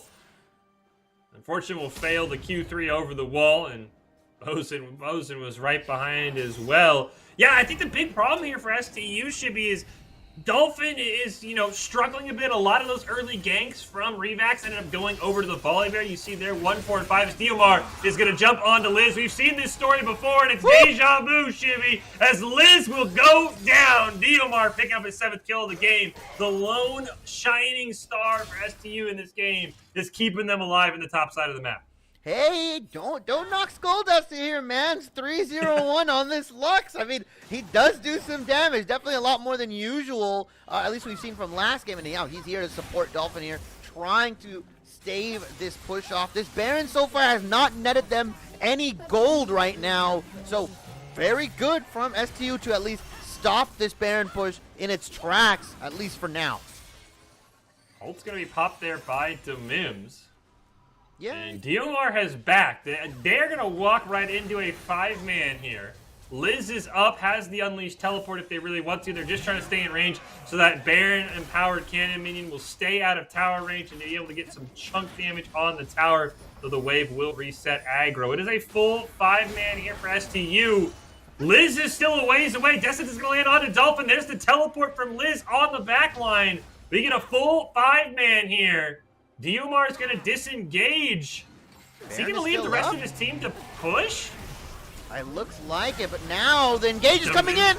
Demims goes in. Final spark going to be dodged. Diomar's not in this fight. Hextech ultimatum's going to go down on Liz. The hero's entrance will land the knockup. Where is Diomar? He's nowhere to be seen. We finally see him on the screen, but 3 members are already down. Hot and company going to be able to take down this bot tower, take down the bot inhibitor. They might look for game here, Shibby. Baron is still up on these guys. I think it's just about to tick out. Can Dolphin and Diomar, the carries of STU, win this? Can they stall it out? Everfrost going to land. Dolphin is gone. It's Diomar to 1v5. He's going to pop the stopwatch. The trap will go down. Diomar will fall. And it looks like FSC will pick up the win here. Week number 1 of the ECC. They pull off the upset. They take down Diomar. They take down Dolphin. They pad their stats to end the game. Oh, wait a minute. Here. The Stormbringer, the final spark will come Just end the game, boys. Just shoot the Nexus. There you go. Shoot the Nexus. Let the minions finish it, I guess. As the minions will finally finish it. But FSC will make me look like a genius, Shibby. They pull off the 2-0 win. And I think at the end of the day, both games came down to the same either mistake or just same flaw in the STU roster, depending on how you want to look at it. Dolphin and Diomar had to play perfectly, and both games ended. Game 1 when Dolphin made a mistake of not backing. Game 2 when Diomar went to split push a mid-wave that wasn't even Baron empowered, and they just lose the game on the very next fight. Yeah, the kill trigger was on FSC there. They understood the moment they saw DMR, they went in. It was a beautiful hero's entrance from Galio. I believe he got a 3-man knockup. The final spark went in as well. Got about 3 people, but DMR, a good chunk of their damage, right? A lot of their power in that composition just wasn't there. They weren't able to hold it. FSC take the 2-0 in surprising fashion here. You know, I predicted a 2-0, but not this one, Fish. It felt like game 2. That should have been STU's to win. They had everything going their way until that Baron fight. And I will say, again, and it's nothing you could control, but those early kills going on to Revax meant that Dolphin wasn't as far ahead on that Camille as I think he would want him to have been. I mean, I think the end of the day, maybe 1-5-5, 1-5-6, depending on how those final kills went. But that Camille, I will say, you and I liked it over the Renekton, but the Renekton does have that tankiness that the Camille just simply does not have. And a huge win for Farmingdale. I don't know if that will answer the question that a good team beats a great couple of players, because I think STU is just kind of working off the early season rust, seeing how these two talented superstars in DMR and Dolphin fit into the roster. Because I will say, Skullduster and Ultimate Trial, much improved in the bot lane. I thought Revax played a lot better in game 2. It just once again came down to, as you said, the kill trigger. As soon as DMR walks towards mid lane and they see him on the map, it was a great call from Demims, who said, we're going in and we're going to try and end this game. Yeah, really, really nice play from that 2-trick there. I don't think Demims gets those champions again, though, this season. There's no way, right? There's no way. No. Now, if you are other teams watching FSC, other teams watching STU, do you think, have FSC crack the code to STU? Just win on your sides that are really, really strong, take the bot lane matchup and just dominate them there? Or is it kind of a mixture of, STU had a couple crucial mistakes and FSC just played very, very well cohesively? I would like to lean towards, I don't think the code is out yet for STU. I think that the game plan is there, but I think we saw a huge improvement from again, Skullduster in particular, who had a much improved game on the Lux. I think STU just needs to figure out, how do you compositionally handle a weaker bot lane in a meta that is currently being dominated by hyper carry, very strong bot lanes? Once STU figures out what can we put Skullduster on to stay safe, but not let the enemy Caitlyn get so far ahead, because again, Hot was dominating in CS in that game. They just need to figure out the bot lane composition, but I think STU is going to make some noise, and I think Dolphin and DMR also need to get more into a carry role. I don't know if that's either split pushing or what, but I think Farmingdale laid out the blueprint, but I think STSU is going to slap a team if you try and do the exact same thing. Yeah. And we are actually going to go pull it to a break. We are hopefully looking to pull somebody in for an interview, so don't go anywhere. We'll be right back with the post-game interview.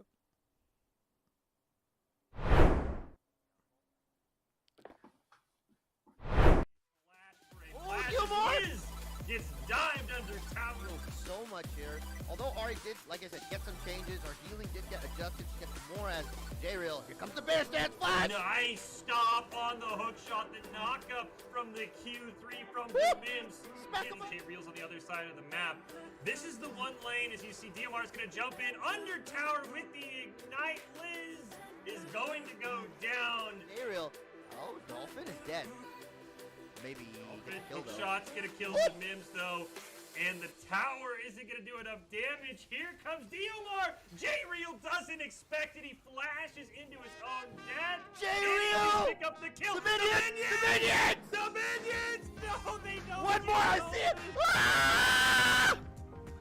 Shot almost lands. The stun will, but the Mims quickly realize Revax is in pursuit. Now he's gonna have to kite around with the ribbon mobility, but Dolphin and Revax are going to find him very quickly. Bosun is here with the lantern. Whoa! The hook shot stops it in death sentence, plus a flame. The hero's entrance is coming in, and here's Diomar from the other side of the map. Bosun will lose his life as Diomar wants to pick up some kills.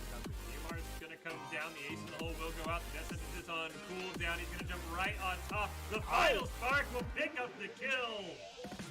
Use the hijack onto the box. Bosun, I don't think he's getting away. Justice Punch going to land there. It's simply too much CC.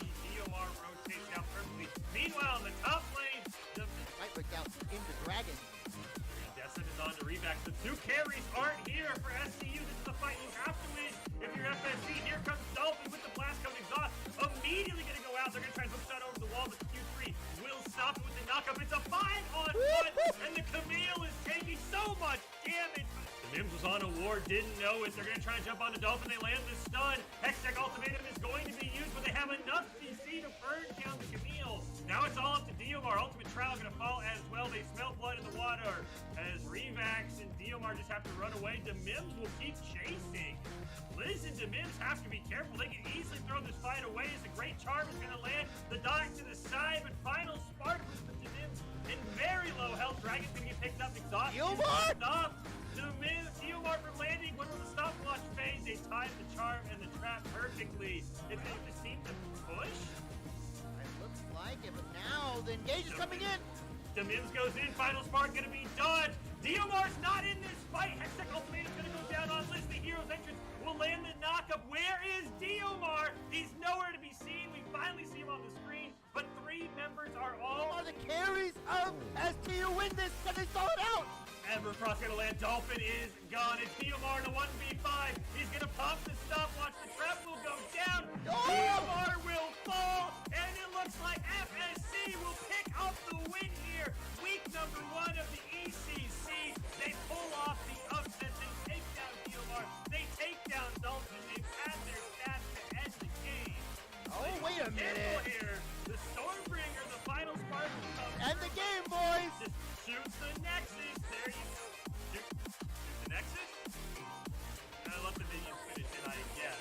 The minions will finally finish it, but FSC will make me look a flash for a flash. Wiz gets dimed under tower. So much here. Although Ari did, like I said, get some changes. Our healing did get adjusted. She gets more as J-Real. Here comes the bear stance flash. Nice stop on the hook shot. The knockup from the Q3 from the Mims. And J-Real's on the other side of the map. This is the one lane, as you see, Diomar is going to jump in under tower with the Ignite. Liz is going to go down. J-Real. Oh, Dolphin is dead.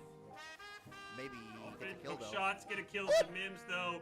And the tower isn't going to do enough damage. Here comes Diomar. J-Real doesn't expect it. He flashes into his own death. J-Real! Pick up the kill. The minions! The minions! No, they don't. One more, I see it! Ah!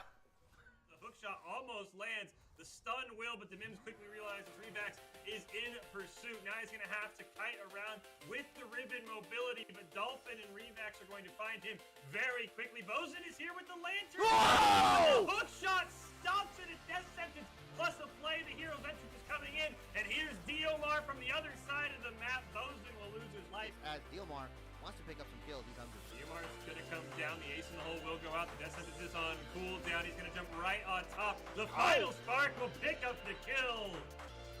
Use the hijack onto the box. Bosun, I don't think you're getting away. Justice Punch going to land there. It's simply too much CC. Diomar rotates down perfectly. Meanwhile, in the top lane, Knight breaks out in the dragon. Death sentence on to Revax. The 2 carries aren't here for STU. This is a fight you have to win if you're FSC. Here comes Dolphin with the blast cone exhaust. Immediately going to go out. They're going to try and hook shot over the wall, but the Q3 will stop it with the knockup. It's a 5-on-1, and the Camille is taking so much damage.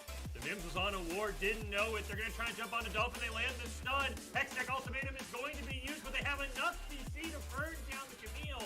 Now it's all up to Diomar. Ultimate Trial going to fall as well. They smell blood in the water as Revax and Diomar just have to run away. The Mims will keep chasing.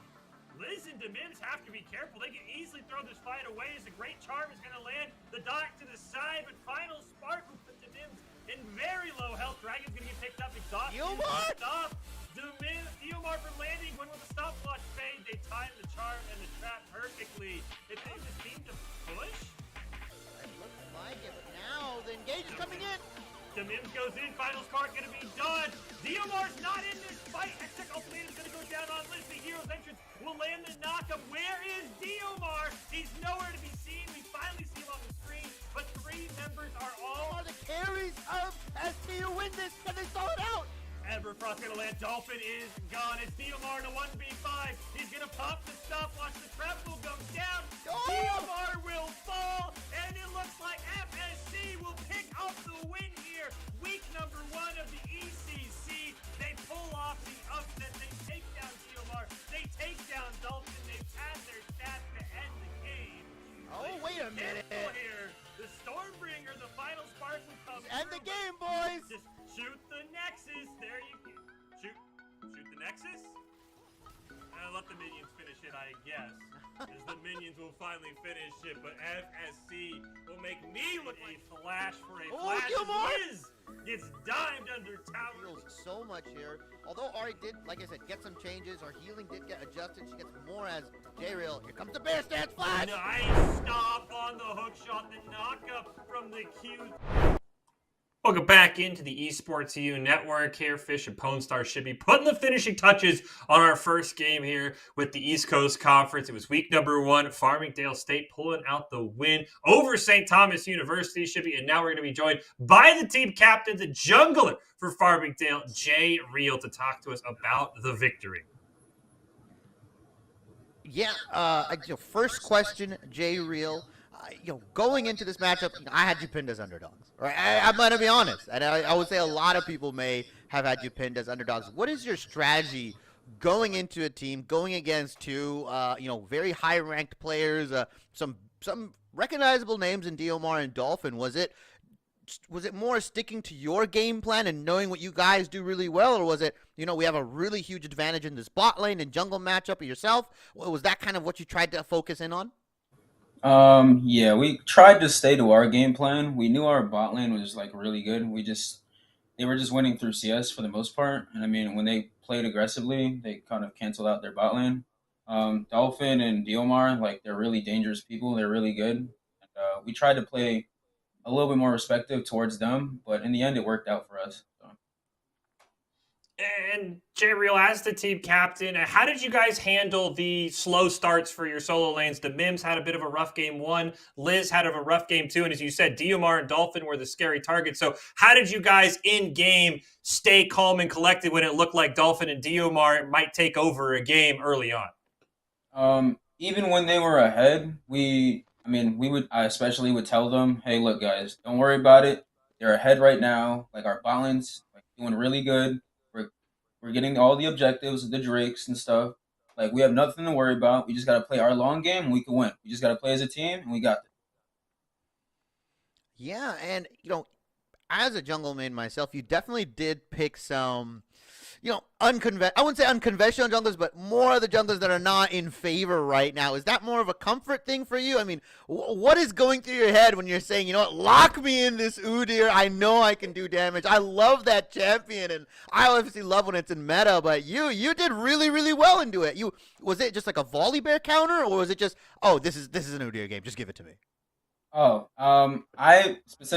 Last season, I played a lot of Udyr.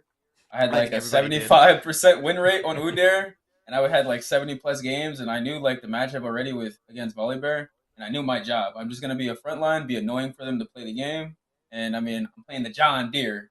I'm playing the John Deere. Yeah. Fish, final question? Jay Real, final question. What are you guys going to do going forward? Are you worried that since this game was on stream, teams might have more info on you and you have to change things up? Or are you confident that, hey, teams are going to know who we are, but we still think we can beat you at your best, even if you know more than we might know about the other teams who didn't play on stream? Hey, look, the way I see it, they can see and try and scout us out all together. We have many tactics in our book, so we can pull out many different ways of winning a game. It's all about our gameplay. As long as we play our game, we play to our strategy, and I guarantee me and my team will pull out every time. Hey, I'll take a guarantee there, Shippy. I appreciate it, Jay Real. Go celebrate the victory. And as you told us before we got on here, go do something very few people do, which is have fun playing League of Legends, because you're one of the few people who can confidently say you do that. Thank you, Jay Real, so much for joining us. Thank you for having me on.